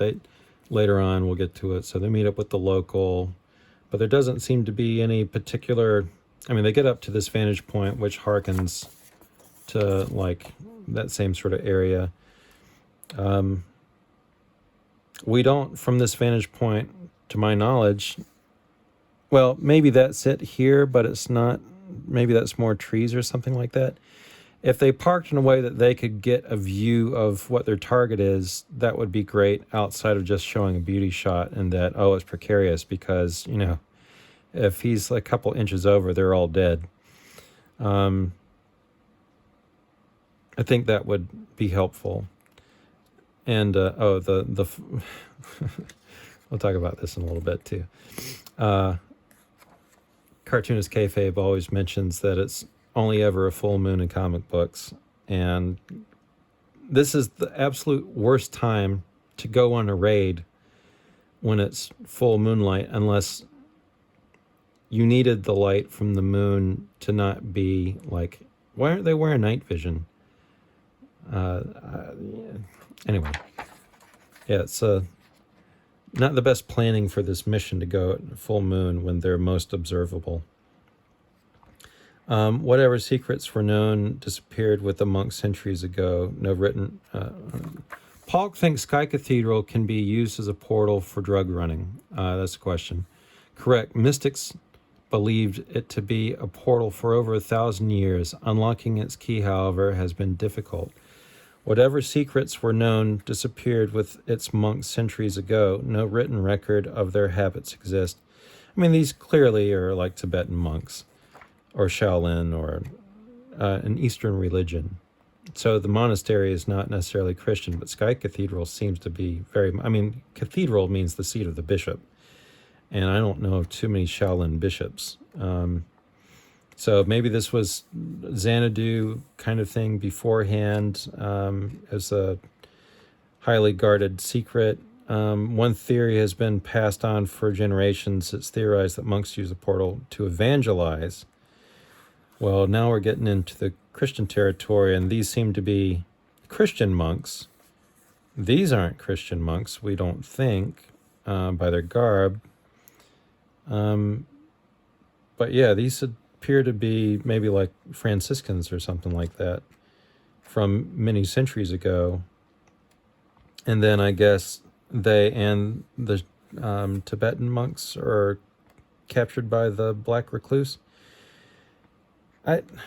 Just a little bit of clarity. What the relationship of those things, I guess it's good enough for the story, but I have curious minds for what the background is and its relationship to the portal, which is ultra critical to your story, that it's a little better defined. All your gear is courtesy of the Navy SEALs. So they're all decked out. They got all the things that they need to go. It's actually a wonderful beat that you take to have Redder pray before their ascent, knowing the gravity of everything. And gravity is actually really important with this. This is a good update. Dragon's Tooth elevation 1,000 feet, time 1,300 hours. They're on Dragon's Tooth. We don't know how, we've never been told how tall Dragon's Tooth is. I think that might be important to know so we could sort of track. It's taken them, well, I guess we don't know how long it's taken them, what their level of exhaustion is, but they've managed 1,000 hours. I'm just saying, like, if we knew how difficult to traverse these things, not only in scaling height and time, but anyway, that would help us track and to see what the perils are. But anyway, this is all good. They're climbing. And there's a spider that shows up, and this harkens back to all these Spec Ops guys who tried to make the climb before. Presumably, well, here's another sort of dumb thing that I had a question, Doug. Maybe it doesn't need to be answered. So you've had scores of Special Ops guys trying to get this guy by scaling this mountain, and the demon has thwarted them. So if the demon is communicating with Palk, and it's like the early, I guess these are autonomous demonic spiders, but they know exactly how to chew off the gear to protect them, to a degree that you would, I guess he does know that they're coming, but he realizes it's redder. Like in Black Tide and in Blackfire, Demons Match, Redder's conflict with the main demon is more defined. And so it really is like a more personal battle. In this one, it's more adventurous, but it begs some questions like, well, Palk knows that people are coming up this peak, and it's guarded by essentially demonic spiders. That the Spec Ops were shooed away because they didn't matter. Somehow the demon wanted Redder. Redder's the only one who can do this. That feels like maybe a little bit of a missed opportunity. But I do like that these guys are getting isolated, that, they trained all this time. It's about having faith in yourself and your abilities and your training, that the gear, you're doing all this without a safety net. Like, it really is like a good analogy to work with for a spiritual journey.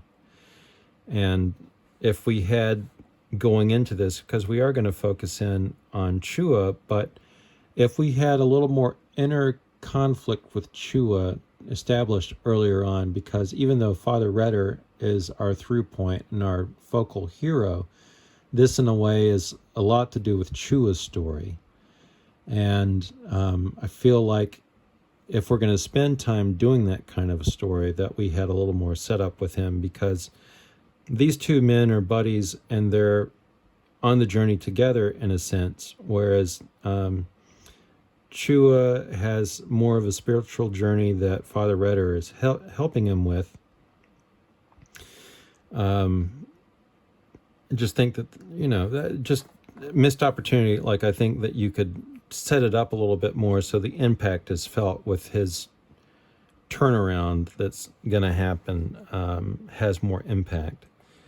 And so, yeah, like a status of faith, and they're climbing up, and now it's Redder's turn to be hit, and he gets chomped. And I gotta say, for the colorist, this is one of the best things in the book that I really appreciated, is the trick of him having the spider's venom, which is, I guess, like the silk drug, the hallucinogenic impacts, where we're getting in this great psychedelic coloring. I think that's top notch. That's a great win for this book, and one of the reasons to really recommend it in its color form. This is some of the best parts of it, because he's immediately lied to by the demon that his friend has now perished. He's in total crisis, and he's really trying to, these aren't my thoughts, these aren't my emotions, they can't be. Queen of Heaven, I entrust into you your holy hands this knot of lies. So he's calling out to Mary, the Mother of God, mother to whom God entrusted the undoing of the knots of the lives of his children. Great relying on his faith, trusting in others to see him through, from heaven, to guide him against these demons. And so that's the thing that saves him from the perils of what killed off all the others.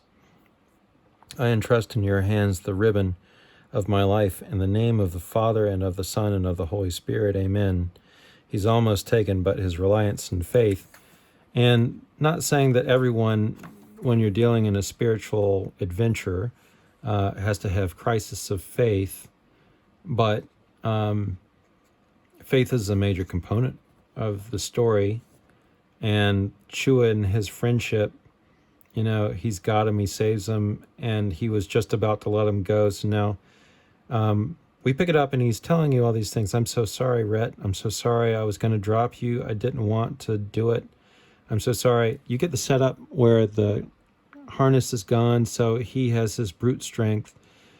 Now, I know economy of storytelling, you're trying to get things through, and this is important, that we're living in the psychological, spiritual attack on Redder. If while he's somewhere between this and right in here, we can cut to a little bit of the struggle with Chua holding on his fingertips. He's cut himself up in this panel, like he was just about to go. And it was going to be, Chua had to choose his life, at least one of them surviving to carry out the mission, that he wasn't going to be able to support Redder for much longer. If you took time to tell that story, besides just getting here, that conveyance of guilt, I think, is deeper for the reader, because they see his struggle, and he didn't want to do it, and his hand was going to come off, and that getting into what opens him up for that sort of the need for his crisis point that's going to happen a little later on, as we're getting to know Chua better and better, that thing would matter more, because we need to know more about Chua and his story, because it is a major part to what happens at the end of the story. It'll make sense for those who are not Doug, that have not read this yet. Again, this is not the time you want to be doing this raid, because if it's bright enough to cast shadows, you're bright enough to be seen. So they go on a raid, some good movement, action stuff. All right, this is the twin sister. Chua doesn't recognize her. Silk, she's in La La Land. So they've obviously seen a whole bunch of people. Looks dead in there. Our man on the inside was right. Light to zero security in the rear. We get here, we see this girl. Hey, Rhett. I will say the sequence of stuff, Redder is behind him. Here's Chua. I guess this is not a shadow, but Redder, as he's opening in. I guess this is Redder. Chua's looking beyond Redder into the door, sees this. When I first read it, I thought that this was his door that he checked, that this is Chua. And I guess it's not the case, because now Chua is on the opposite side going into this other room, but Rhett's not behind him. Rhett has identified it's Gemma. This is such a surprise. Again, like,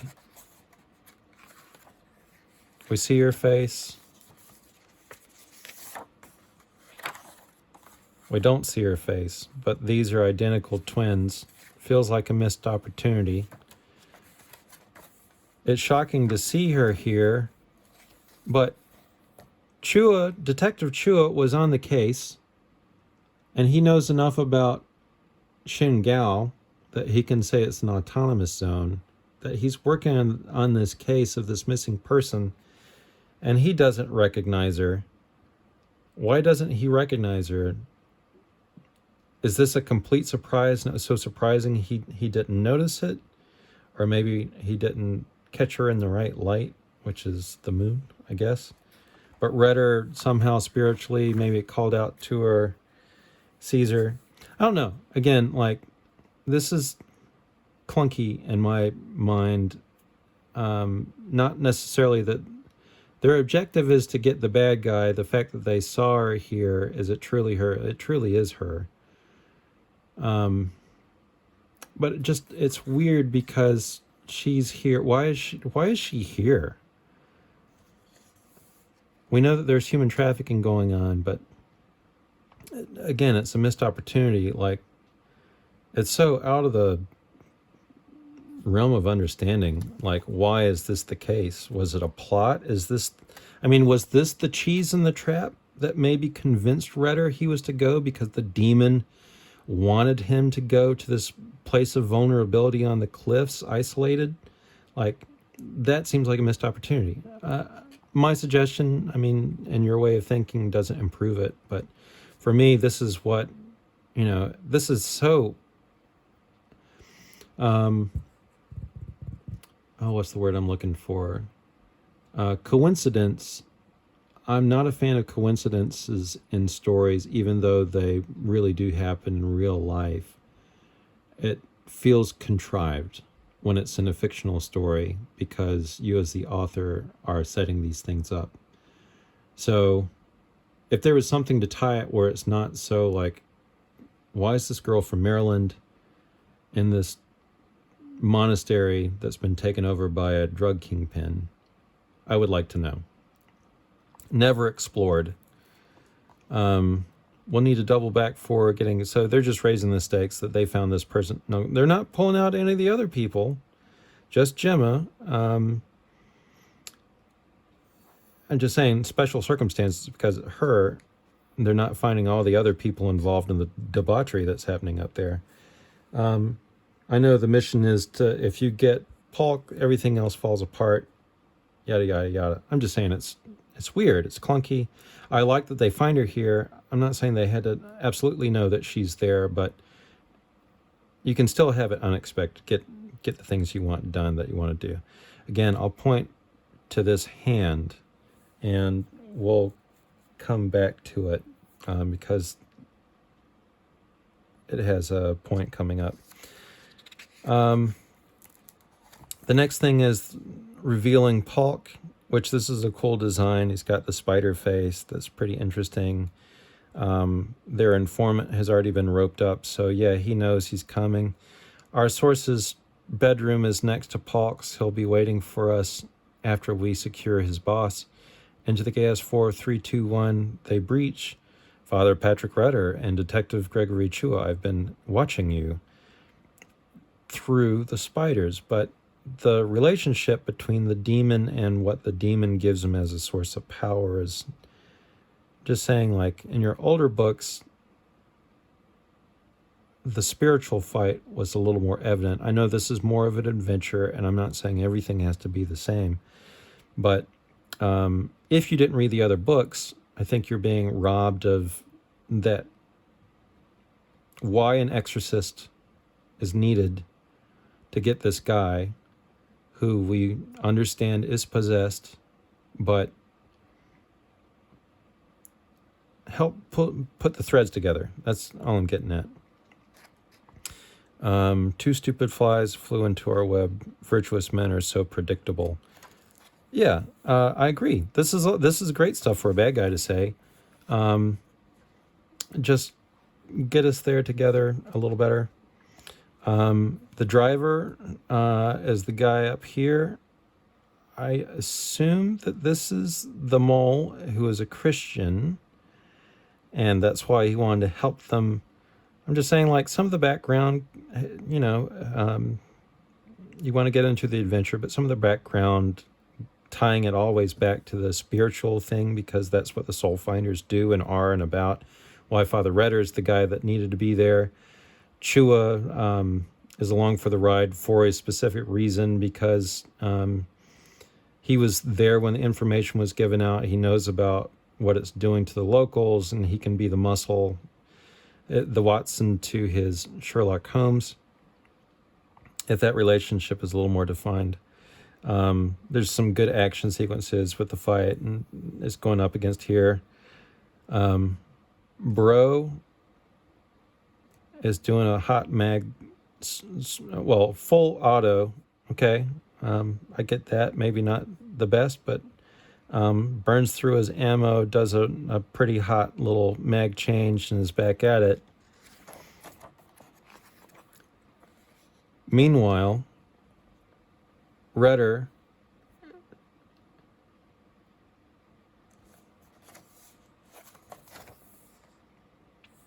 the bullet's the fastest thing, shoots out one of his sacrificial blades that he's going to kill the driver, the mole. Interrupts him. He goes to do this. So I guess it does make sense for that to be the action where the Father Redder unties the mole,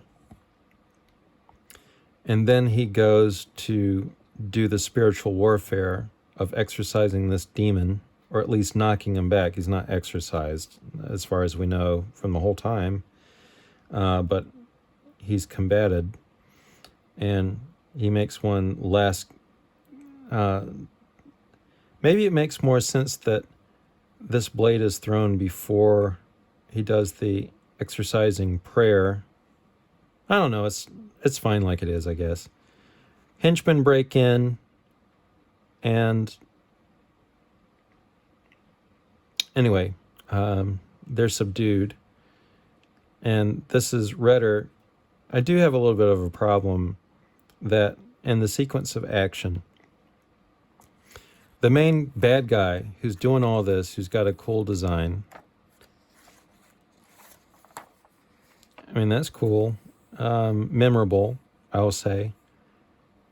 When we first meet him, it's kind of small. It's inset panels. Like, them breaching is cool, but certainly this is more important part of the story than this, although it is a sexy drawing of an M4. And we've been waiting for you, but maybe something visually to... Chua gets this beauty shot, but the most vile central figure, the big bad of the whole story, is tiny. Then we get to see, I guess, the more interesting part of him, which is the bust. It just feels like the reveal could be sexier. And this is good because it describes everything that's in it. Purple to gold makes sense visually to distinguish the two things, but I'm assuming these are the same people, but maybe there's some other, because of the hair. I don't believe this is Chua. I don't believe it's Chua. Anyway, but we get this really awesome shot, clearly done with the camera. I don't say it's traced, but was informed by it. But it's pretty cool. But you're gonna burn a whole page on this, which, no complaint. It's really cool. I mean, the complaint is not about not having this. Have this. But when it gets to your big bad, the driving thing, this confrontation that knocks him out, these bad guys come in, he gets his leg chopped and he's subdued. Chua chokes out this other dude, presumably, well, here's his gun. It'd be nice if he swept it out of his hands as he's going to put him to nighty-night. That's all cool detail and important for a story. And also the whole monastery is alerted when they hear the gunfire. But this is the central action. Communication of prayer knocks out our big bad, and he's tiny and like dropped out. And this is like the smallest portion? Like, this needs a rework. The drawing, the craft of it, the storytelling, yeah, it's there, but I'm just saying, like, the emphasis is, in my opinion, in the wrong place. Pock's passed out. It's not over. We'll have another mess on our hands when he wakes up. I'll carry him, lead the way, Disivimar, which is the Devishmar. That's their mole who's in it. He'll go get Gemma, and they'll carry him all out, so they're on their way out. I'm just saying, like, this is a point of interest. I know it's not like they conquer him, but he's the greatest threat. And another thing, this is why I'll keep coming back to this. This has to be intentional. Is he drawing from a model that he's getting the same vein pattern? But this looks a lot like an old-fashioned Roman nail in a stigmata. And I don't recall Chua having stigmata. We will see later on another thing that will come back to this. But it seems like everyone's got the same pattern vein, so I'm wondering if it's 3D models that are being referenced. But that seems way too deliberate. They're not leaving without Gemma. We know he's got the cross and stuff like that. And there is an error that we'll get to when I see it about these sorts of things with the rosary, I guess. It can't get us through the gate. So they're still on their plan. He retrieves her. It's more difficult because now they got more bodies. The plan was to get the driver to go out. They got the guy. They're going to bluff their way through, even though there's been a lot of gunshots. But of course, they don't make it out clean. More guards are on their tail, so they break the way out. This is all good. Good storytelling. Much more action than had happened previously in some of the books. I made the comment at the beginning of Black Tide, there's good guy Navy SEALs versus demonic Navy SEALs, and we miss all the action. And this one, you've taken greater pains to describe the action and the storytelling, showing, not telling, which is great. This appears to be like a global hawk or a predator that's coinciding with the Chinook helicopter as part of the exfil. I presume that this is because they're together here, that this is not the bad guy's global hawk or whatever, but the good guys, Redder's team. And this looks like it's firing a rocket. And they go down what I assume is a long, dangerous one-way road to get to the base camp, at least 1,000 feet down. We see the Chinook.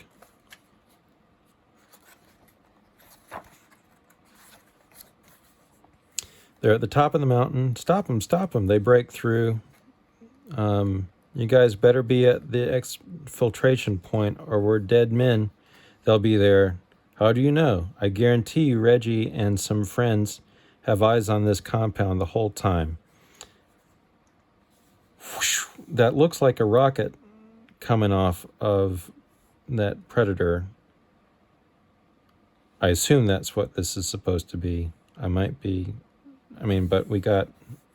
It's not clear because it's got words over top of it, but we see here there's no aftermath. But theoretically, this Global Hawk drone or whatever is helping our guys out. But, here we have the Chinook. Here's what I assume is a Global Hawk drone. Either it had gun pods or missiles on it. They get down to the base camp. Chinook is coming down. It's going to pick them up. I got you covered. So our guys have come out of the car. This is the other thing that's a little confusing. This is that same car. Chua is a distance away from the car. We've got U.S. soldiers that are at the base camp that have already been stationed to help with security as the Chinook comes down. Is going to take them away. That missile that got fired, we don't know what happened with it, but something hits the car, which I assume is what had our team of Gemma, who's getting deposited onto the Chinook that has come down. There's clarity that this is fine, this is fine, this is fine, this is okay.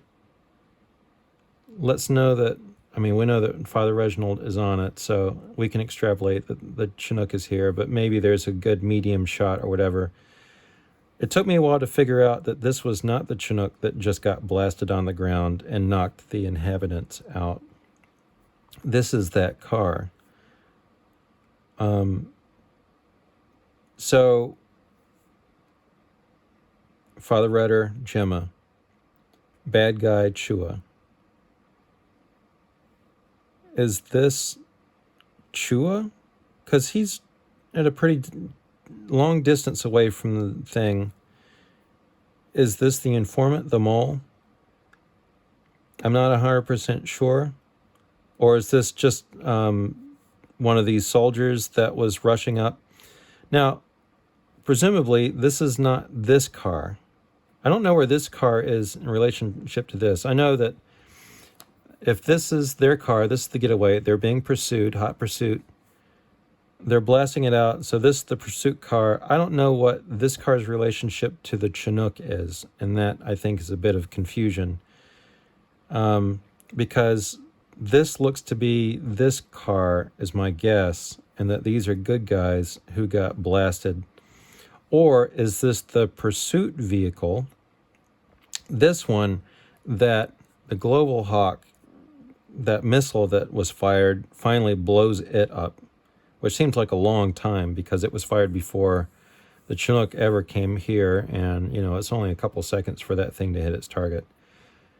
I'm just saying it's a little messy. It looks good. The explosions are really nicely done in color and drawing. And furthermore, we can see the tire, so we know it is at least a car, not the Chinook with the... But what is...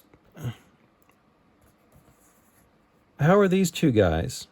Where are they in relationship to this car? Because if this was this one, but is this that car? That's what I don't know. It's confusing.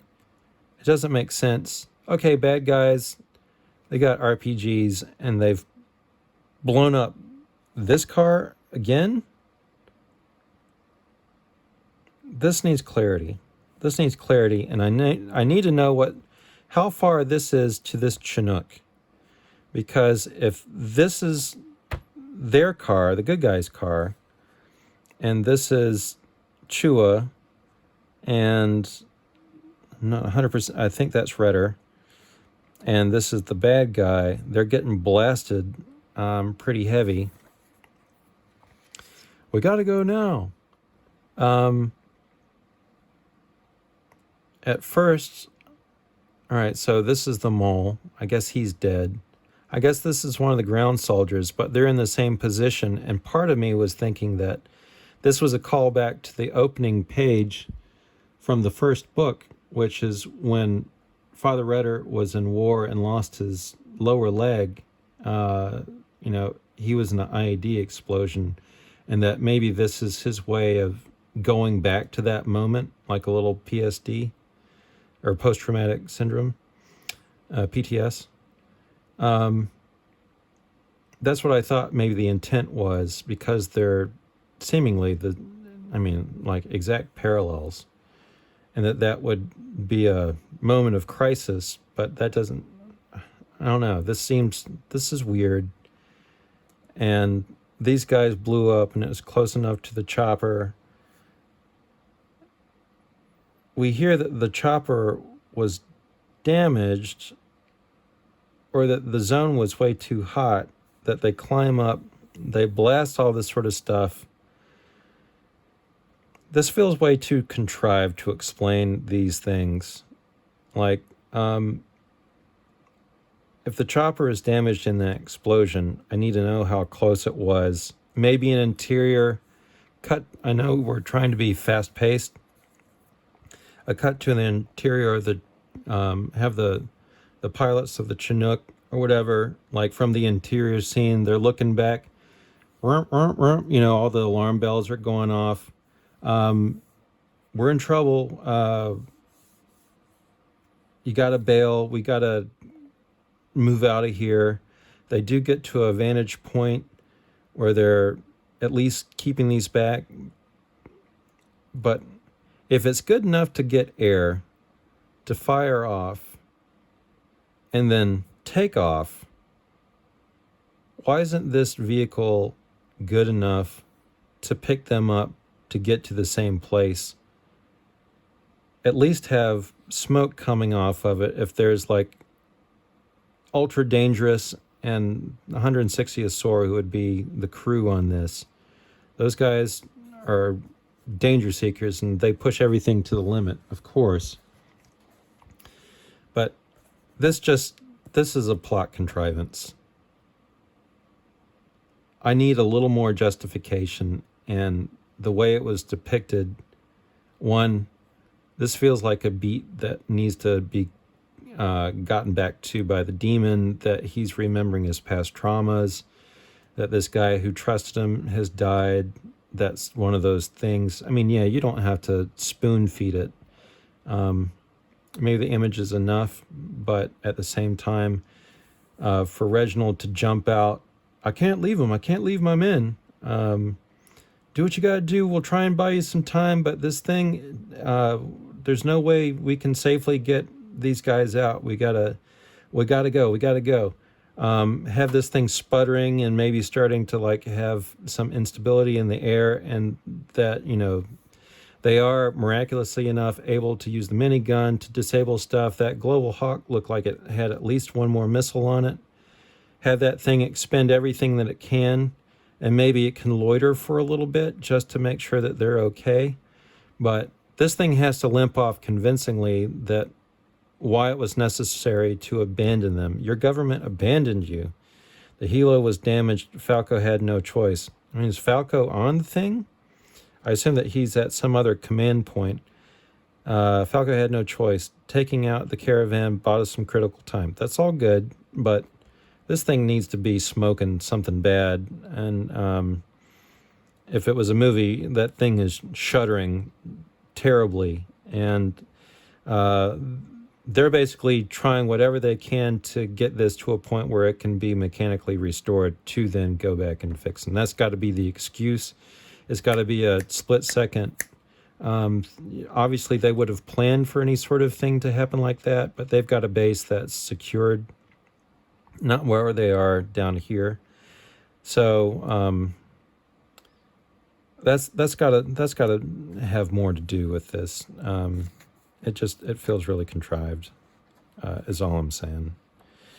I know it's not the most important detail, but the abandonment, it has to feel like the circumstances dictated it, but it it almost feels worse because everything, abandonment is a theme for a lot of our characters, and it's how the demon is going to go after Chua in some ways, and presumably also for Redder.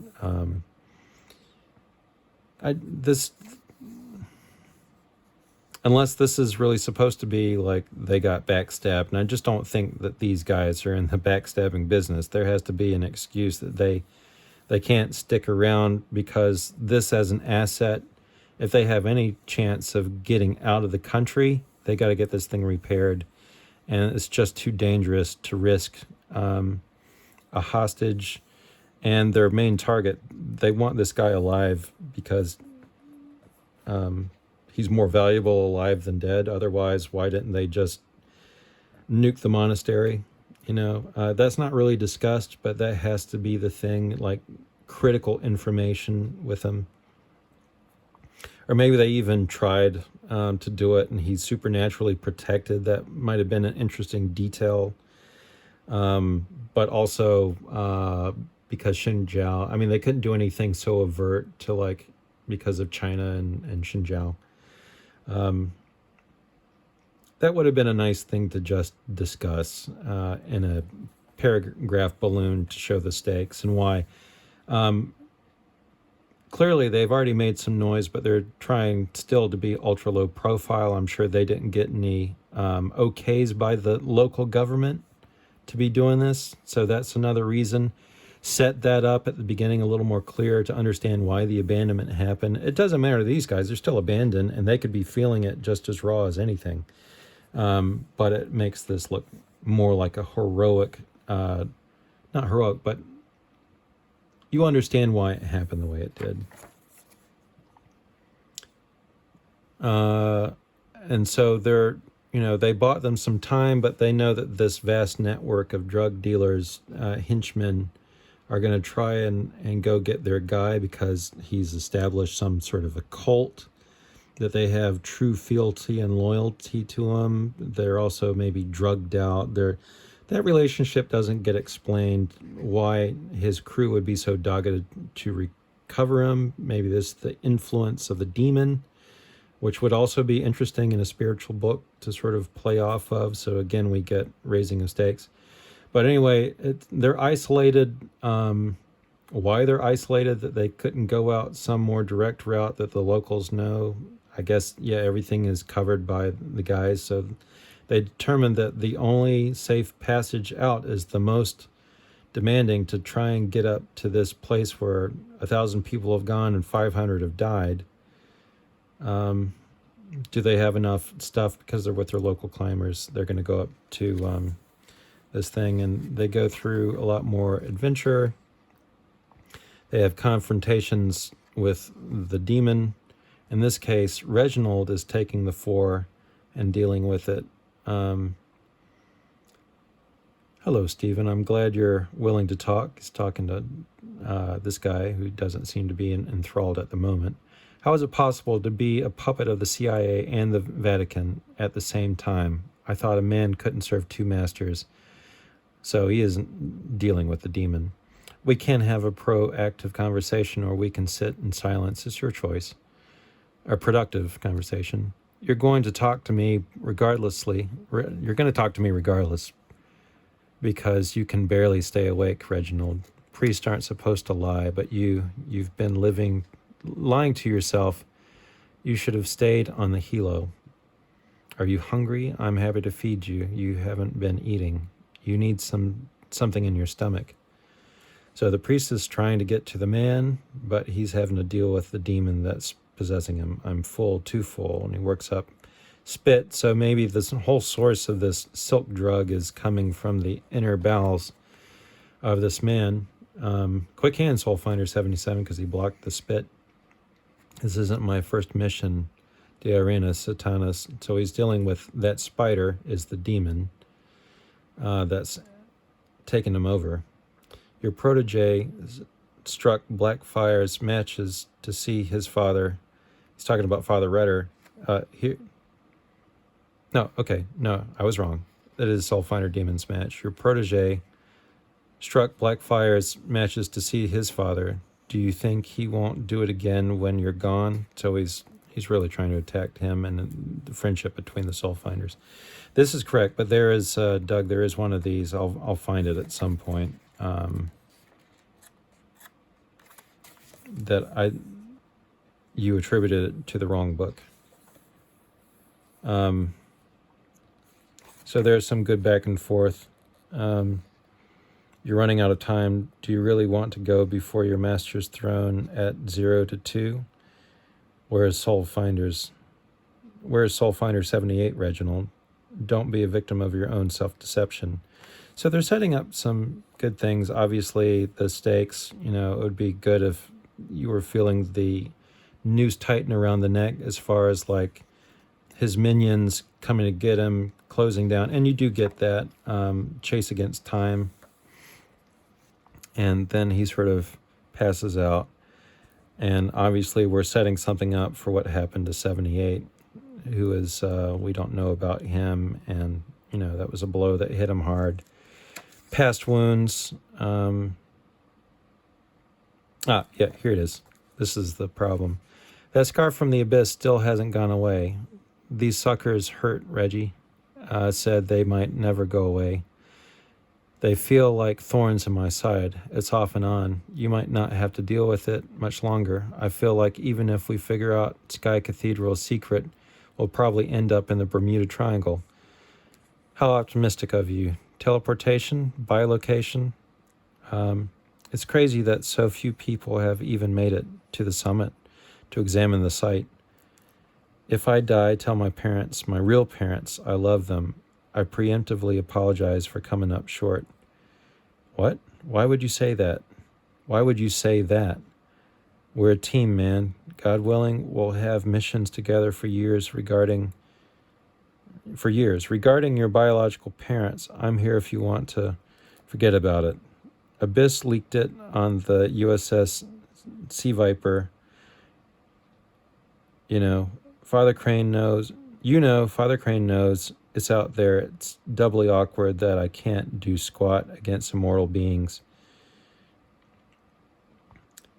We're in the same boat, Greg. Reggie and I don't have powers. Have the faith of a mustard seed, my friend. See what happens. Take good care of this. Your rosary from the Star of the Sea? Seriously. Thanks, Rhett. Editor's note, see Soulfinder Demons match. That should be Dark Tide, shouldn't it?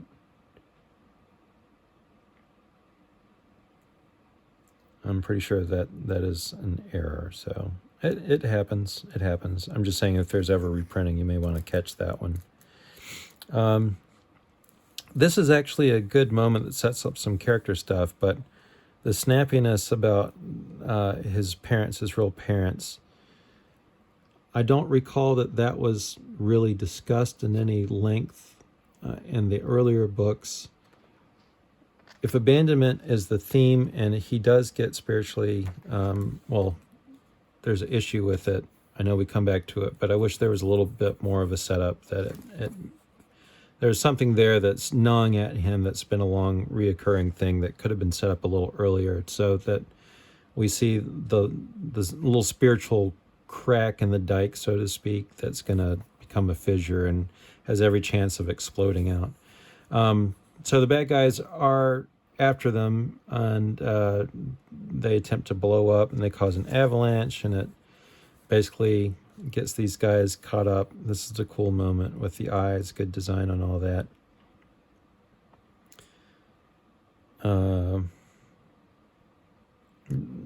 More stuff with the demon challenging them and trying to mess with them.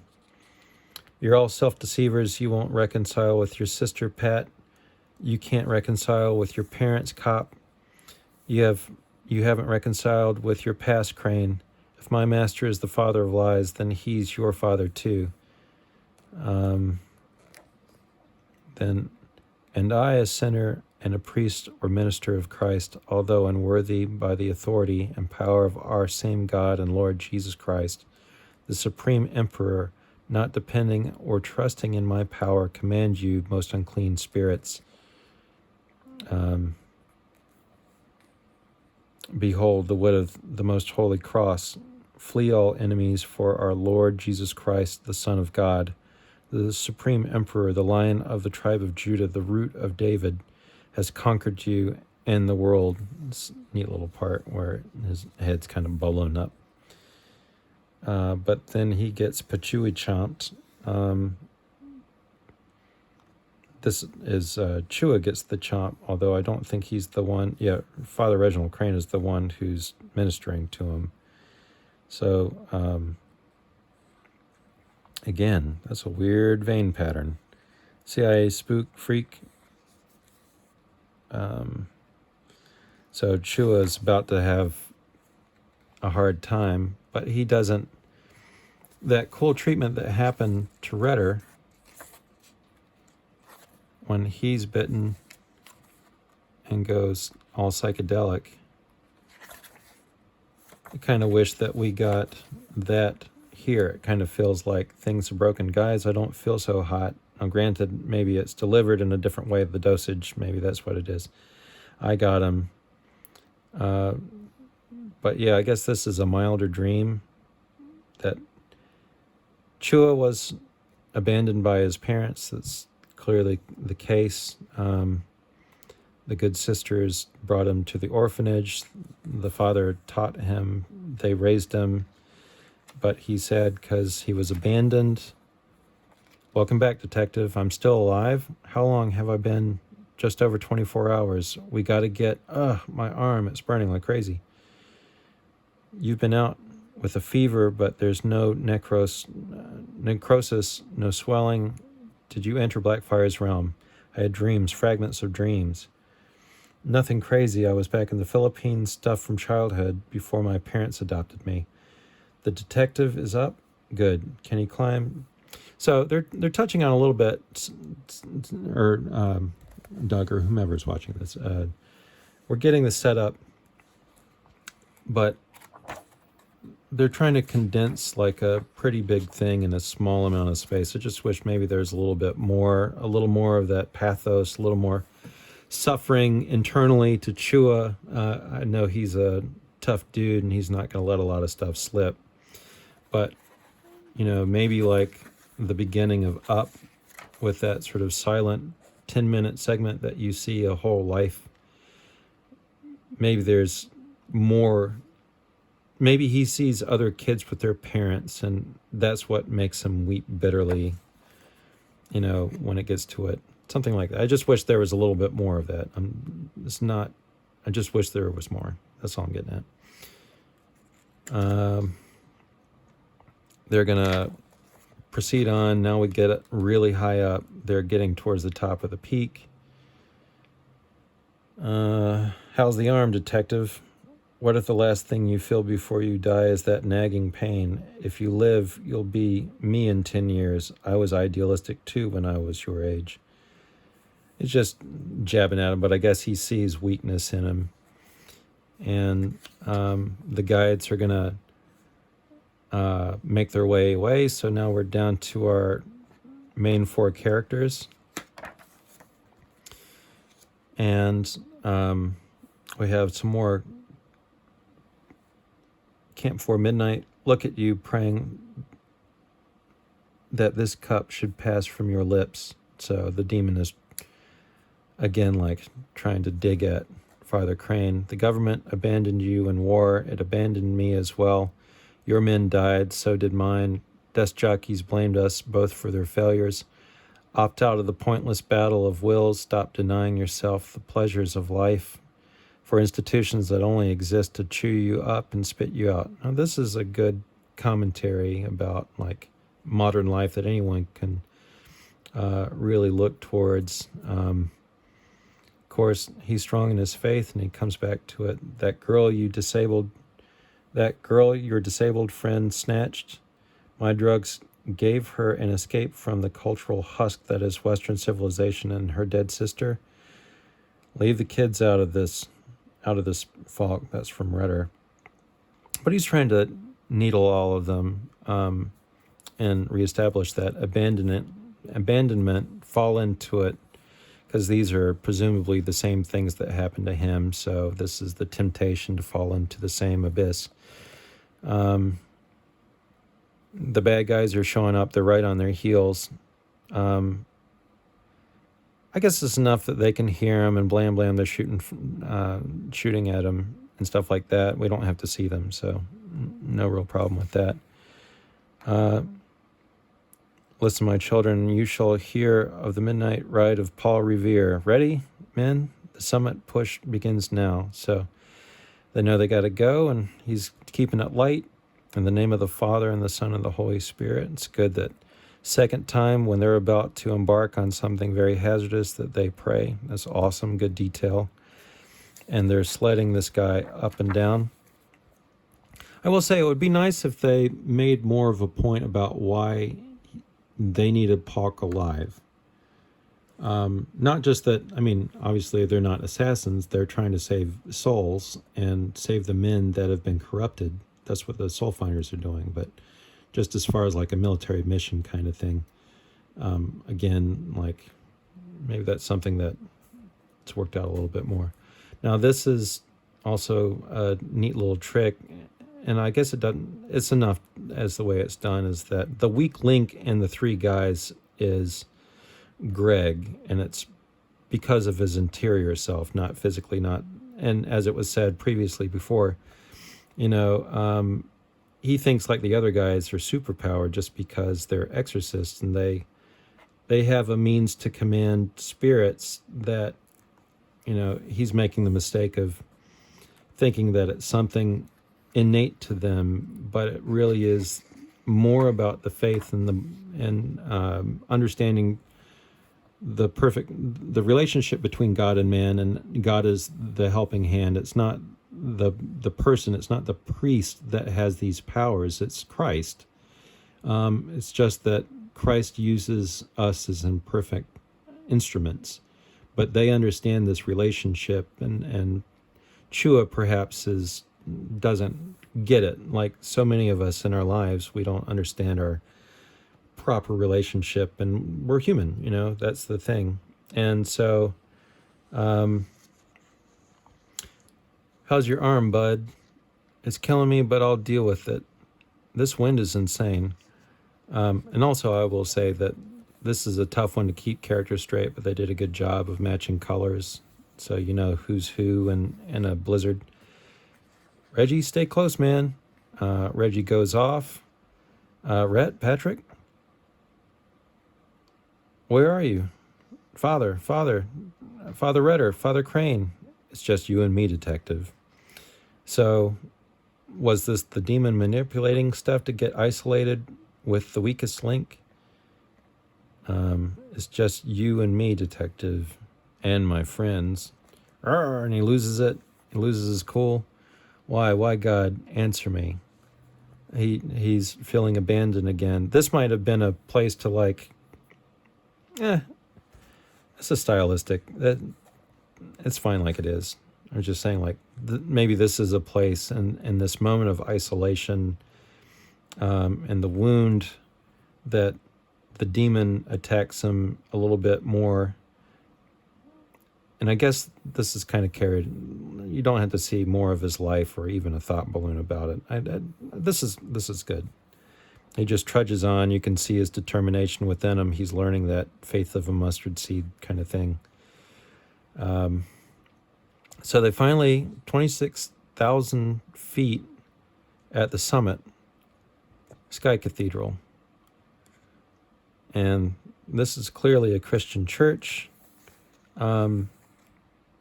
He's hoping to find his friends, but he found it. This is Romanesque architecture, so that's one heck of a deal making that thing up at the top. So is it a supernatural place? Is it a place that past monks and some devotion built this treasure there, but there's clearly an altar. Patrick, Reggie, I found Reggie here. Altitude sickness is going to kill him. I'm not sure what happened out there. Everyone disappeared. So, yeah, maybe a little bit of maybe it was the demon that was affecting them. Maybe it was altitude sickness. Maybe it was the instrument of the sickness that the demon got to them. Those would be interesting ideas to play with, but I know they're trying to move the story along. Regardless, we got to move out now. Ready, my friend? Ready.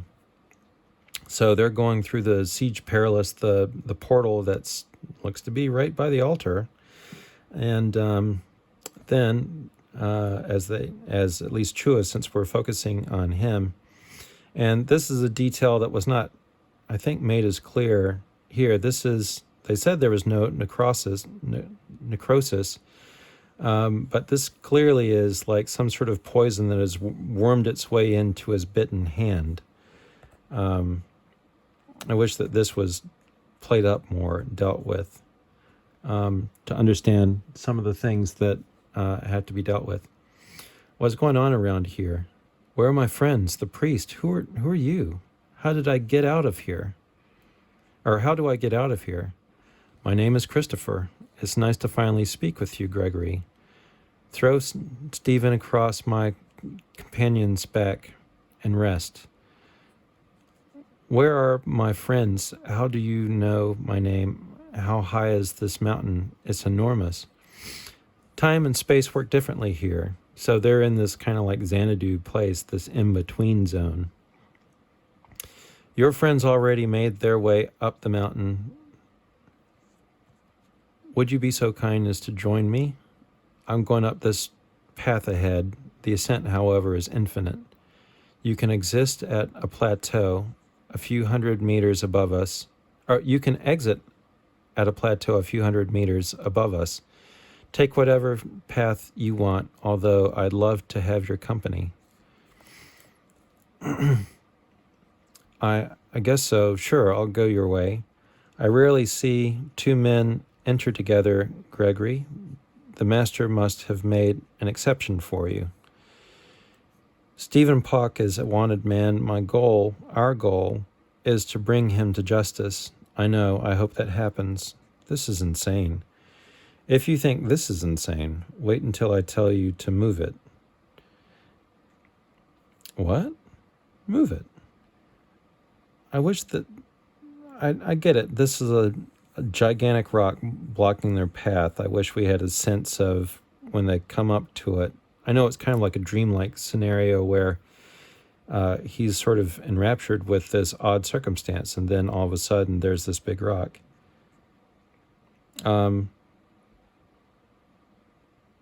I get it. I just wish it was more like, until I tell you to move it. What? Move this rock. Move it. Off our path. But we don't see the path that they're walking. It's a nitpick, but it would, like, here we understand it's in the way, and that,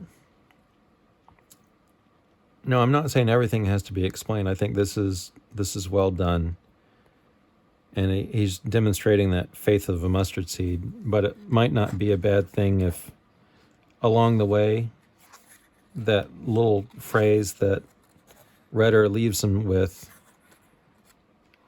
he could say faith of a mustard seed, like as a sort of a little internal chant that to remind him to get in the right spiritual headspace kind of thing. But he looks back at this and then it's moved out of the way. The obstacle is there if he just rely. I think that's a beautiful message.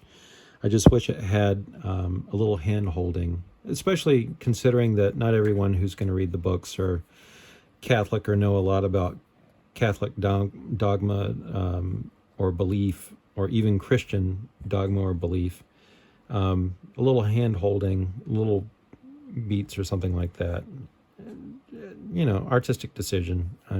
That's my take on it. I'm glad you took Patrick's advice seriously. That Gregory is what you can happen with the faith of a mustard seed. He does say it again, so maybe my complaint is over worried about people getting it.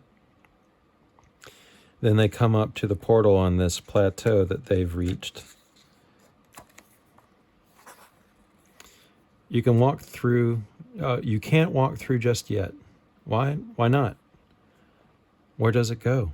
You are asked to meet a specific requirement before passing through this barrier. Where you go depends on whether you can fulfill it. Sure, of course. Tell me, and it's done. And then we, get back. Now, whereas the demon might have been playing off of these things, this is clearly not a demon. We can believe that this is St. Christopher, or perhaps it's Christ. And the reason why I say that is I've noticed the same pattern. Now, I don't know if St. Christopher, I don't know enough about his symbology and stuff like that. But I'm just saying that looks like a stigmata mark, not just a vein. But it seems like everyone's got that same pattern, so maybe it is a vein pattern. Maybe it's... when I first started looking at it, I thought maybe they were trying to... not Christopher is another name by which Christ goes by, but I guess he said our master. So this would be an encounter with maybe this is St. Christopher who guides people. It's escaping me a little bit. St. Anthony, I think, St. Christopher is for travelers, I believe.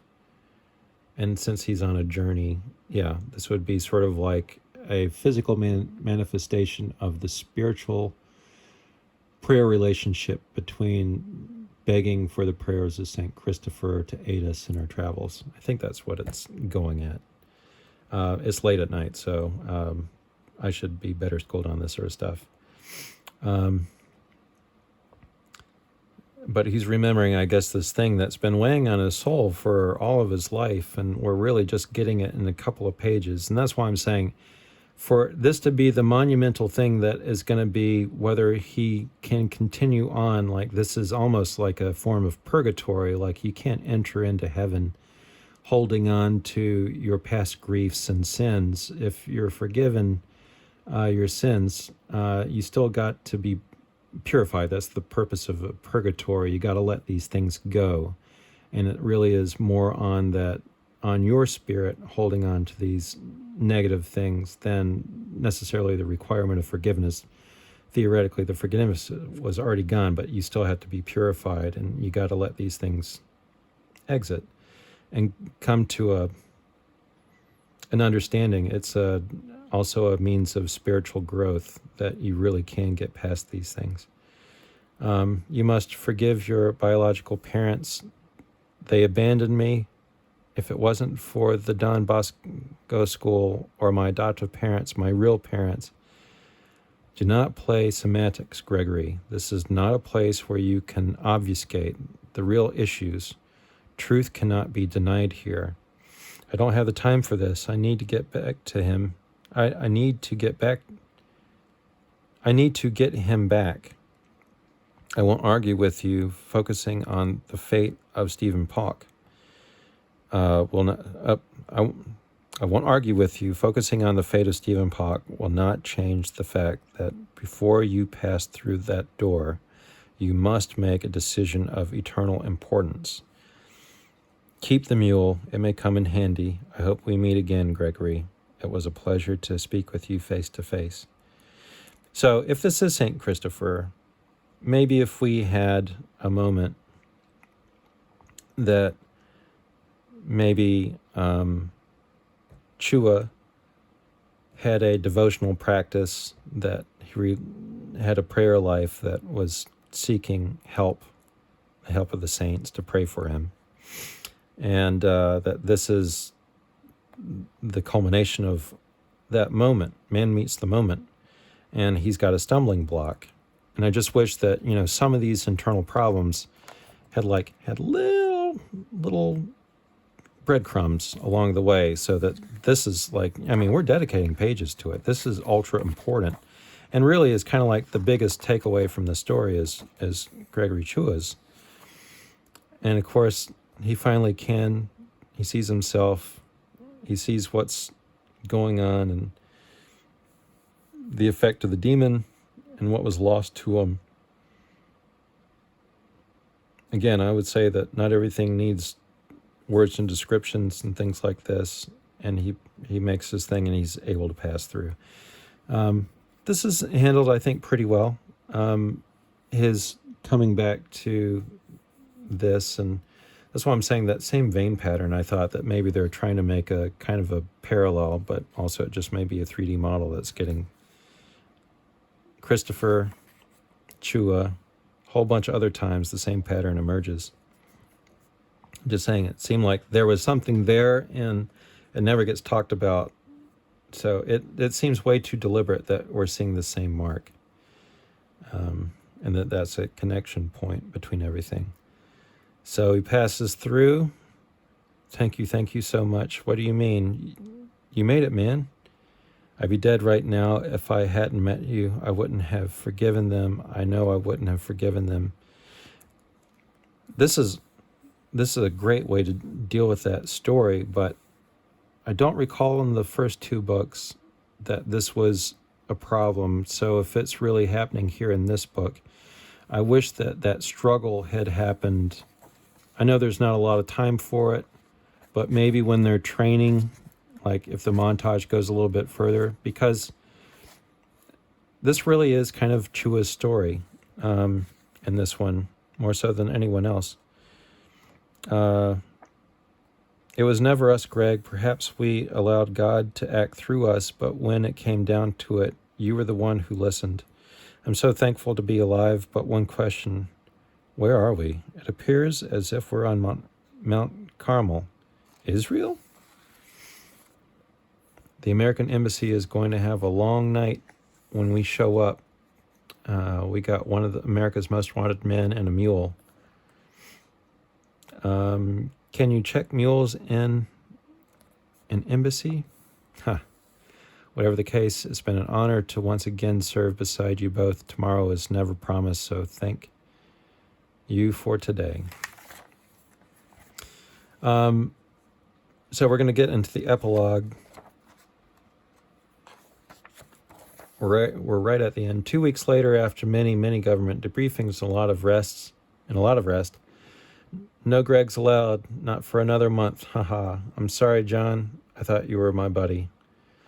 I apologize for not giving you a heads up. Father, I haven't seen you in ages and heard you had returned to St. Michael's. This is the father of the daughter.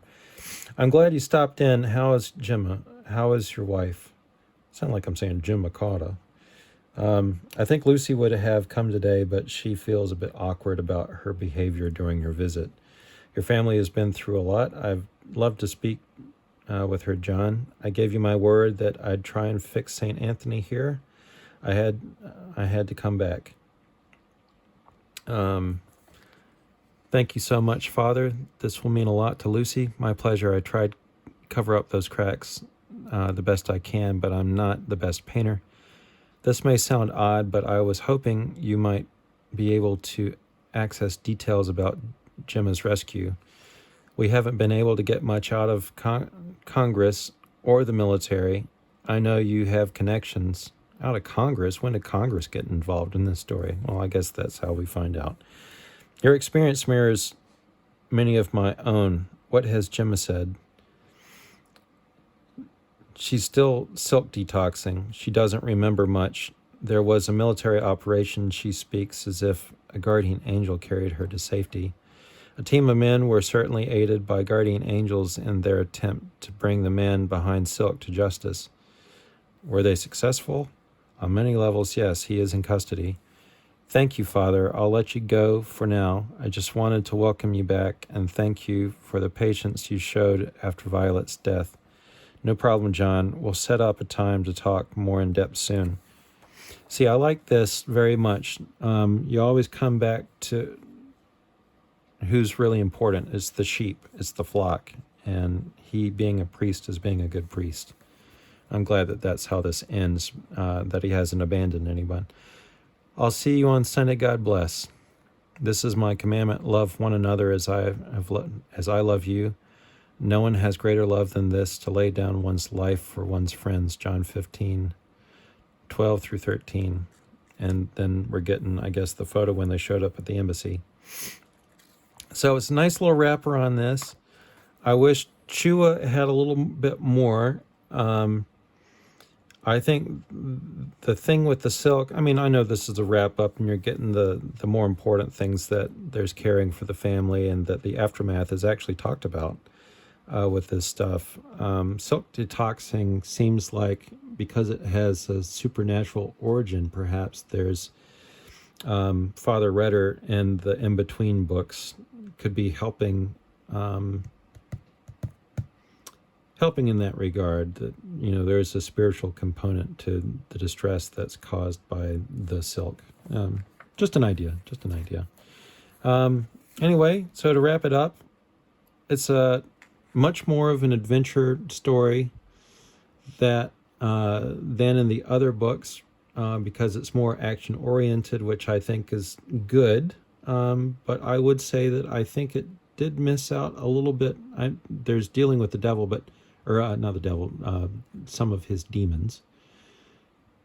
But I wish that was that relationship, and then again, not that you have to deal with the demon itself as much, because you've done that in other books, but I think maybe there's a little bit more of it, that so much of the demon, it was in the body of the man, and before, like, you know, I'm just saying, like, maybe it just needed a little bit more, so that through line is maintained. Sort of like the formula of a James Bond is, they do something new with it every time, but, you know, it's got a rhythm to it. I guess that's kind of where I'm going at.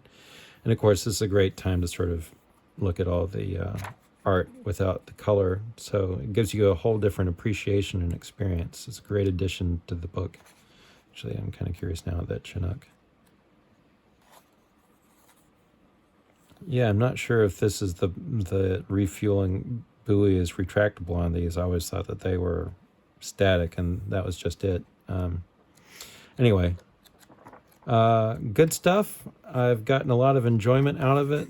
We have some beautiful extra drawings from Matt at the end. I guess this was them looking out onto the old city.